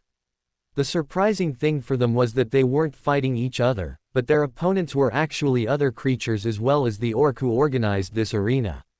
Since Kato's identity was very special, he just watched as the Anbu tried out the arena and was surprised to see on the spectator screens that while some Anbu were fighting each other Anbu were fighting different creatures. One Anbu was fighting a green creature like the orcs in the arena, another was fighting a very small human, and another was fighting a beautiful woman with blue skin and pointed ears. Who are these people? Kato asked in shock. Smiling, the orc replied. They are also players, but from other lobbies. Hearing this, Kato finally understood a doubt he had when he first entered the Oasis. We are in lobby 75, so there are 74 other lobbies ahead of us. He was shocked when he saw the battles. The Anbu in the battles were also surprised to see their opponents and tried to talk to them, but even when the opponent responded, they could not understand each other, and a message appeared in front of them explaining. The global communication barrier between worlds has been activated. The opponents were more surprised than the ninja, because they didn't know that there were players from other worlds. One of the players who was fighting one of the Anbu ninja at the time was live on Twitch, and not only was he shocked by the warning, but his viewers didn't know what was going on and started talking about it on the forums. While the two of them tried to chat some more to test this feature, a post on the Oasis forum in the Marvel world went viral in record time. In just a few seconds, this player's stream went from 40 viewers to 4,000 and counting. Players from the Marvel world were shocked to see a post saying that Oasis was connected to another world, and even governments around the world, who are always on alert for any news related to Oasis, went into a state of alert, trying to understand what was going on, and opened this player's stream to see what was going on. What class is this player? The streamer asked in confusion as he tried to understand the person in front of him. Maybe he's an assassin. While he was used to seeing players wearing large, flashy armors, it was confusing to see this player in front of him wearing only simple cloth clothes, holding two daggers that looked like kunais, and wearing an animal mask on his face. Thinking about the possible classes in the game, this player's cloth armor would only fit a mage, sorcerer, or wizard, but seeing him holding the daggers was very confusing. What class are you? The player asked confused. At #@#%#. At #, the most surprising thing was that when the player spoke, I couldn't understand a word. The global communication barrier between worlds has been activated. What? So I can't understand what this player is saying, and he can't understand what I'm saying. The streamer asked in confusion as he looked at the chat.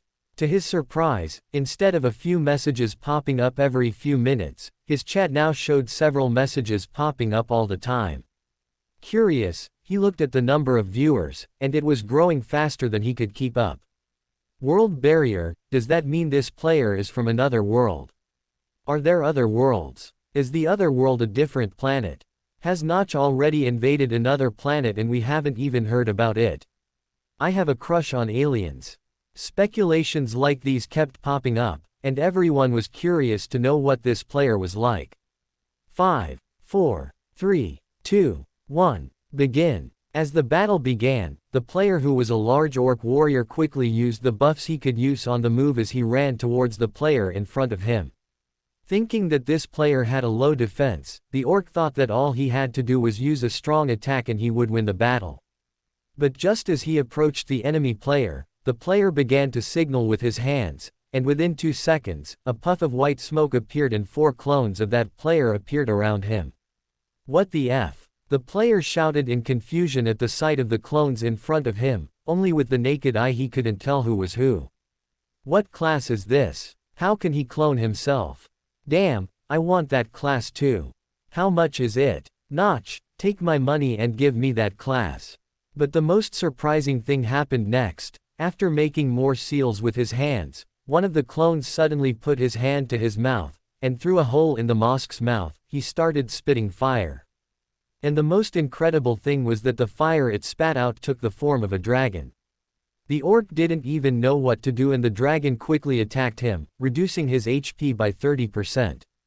Waking up to the pain of the flames on his body, the player quickly started to use a healing skill and jumped over to the clone that had made the hand seals, imagining that it was the real one. And he was right, but what shocked him was that when he hit his opponent with his axe, instead of feeling like the axe was cutting through flesh, he felt like he had hit a wooden doll. With another puff of smoke, the ninja was suddenly replaced by a tree trunk. Alarmed, the orc looked around for his enemy, but by the time he saw him, it was too late. Although the player had been destroyed by the ninja, players around the world weren't upset, but rather excited. Out of curiosity, millions of players entered the arena, trying to find these players from another world to fight and see what this new class would be like, but with millions of players playing, the chances of anyone finding the ninjas, who currently numbered only 20, were very slim. Kato, on the other hand, was very happy with these fights. These enemies had abilities he had never seen before, which meant that the ninjas under his command would be prepared for the unexpected at any moment, and that was crucial in a battle. But there was one thing he was disappointed about, as he hadn't encountered many strong enemies. As far as he could tell, the higher the rank, the more difficult the battles, but even in the most difficult battles he saw, the enemies were still chunins at most. Based on Oasis data analysis, the strength of the players compared to the strength of the ninjas was as follows. LV 1 to 15 Genin, LV 16 to 30 Chunin, LV 31 to 45 Jonin, LV 46 to 60 Cage. The players hadn't even reached level 30 yet, so there were no players with the strength of a Jonin, but there were still some very talented players. Since there were billions of players in the ESW, the most talented fighters were at the top of the arena rankings, and even the Jonin ninjas under Kato's command were losing to the most talented players. Both because of players using skills they had never seen before and didn't know how to use, and simply because of the sheer strategy and instinct of these other players. For comparison, the population of Konoha, the strongest ninja village with the best talents, was only 400,000 people, and yet there were many very talented people there. Now expand that to 2 billion people. That's 5,000 times more than Konoha, which means that just in terms of the number of geniuses, ESW had 5,000 times more than Konoha, and in terms of the quality of the geniuses, the chances of a powerful genius being born in ESW were 5,000 times greater than in Konoha. So in many battles, the more talented players still managed to defeat some ninjas despite their weaker strength, which at some point began to be considered a test of skill among the players from the other world, something Kato didn't know, but which became like a trophy to defeat these ninjas. Alright guys, let's test your improvement. Let's have a private tournament and invite 20 more people who didn't participate in the arena fights and see if it makes a significant difference. Kato decided to begin the tests. While Kato was testing the effectiveness of his army, all the cell phones were being delivered to Uzumaki village, making the streets of Lobby 75 the most crowded they had ever been. For more thrilling fanfiction stories like this, check out my channel Fanfic Audiobook. Dive into epic adventures, mysterious realms, and legendary journeys brought to life through immersive storytelling.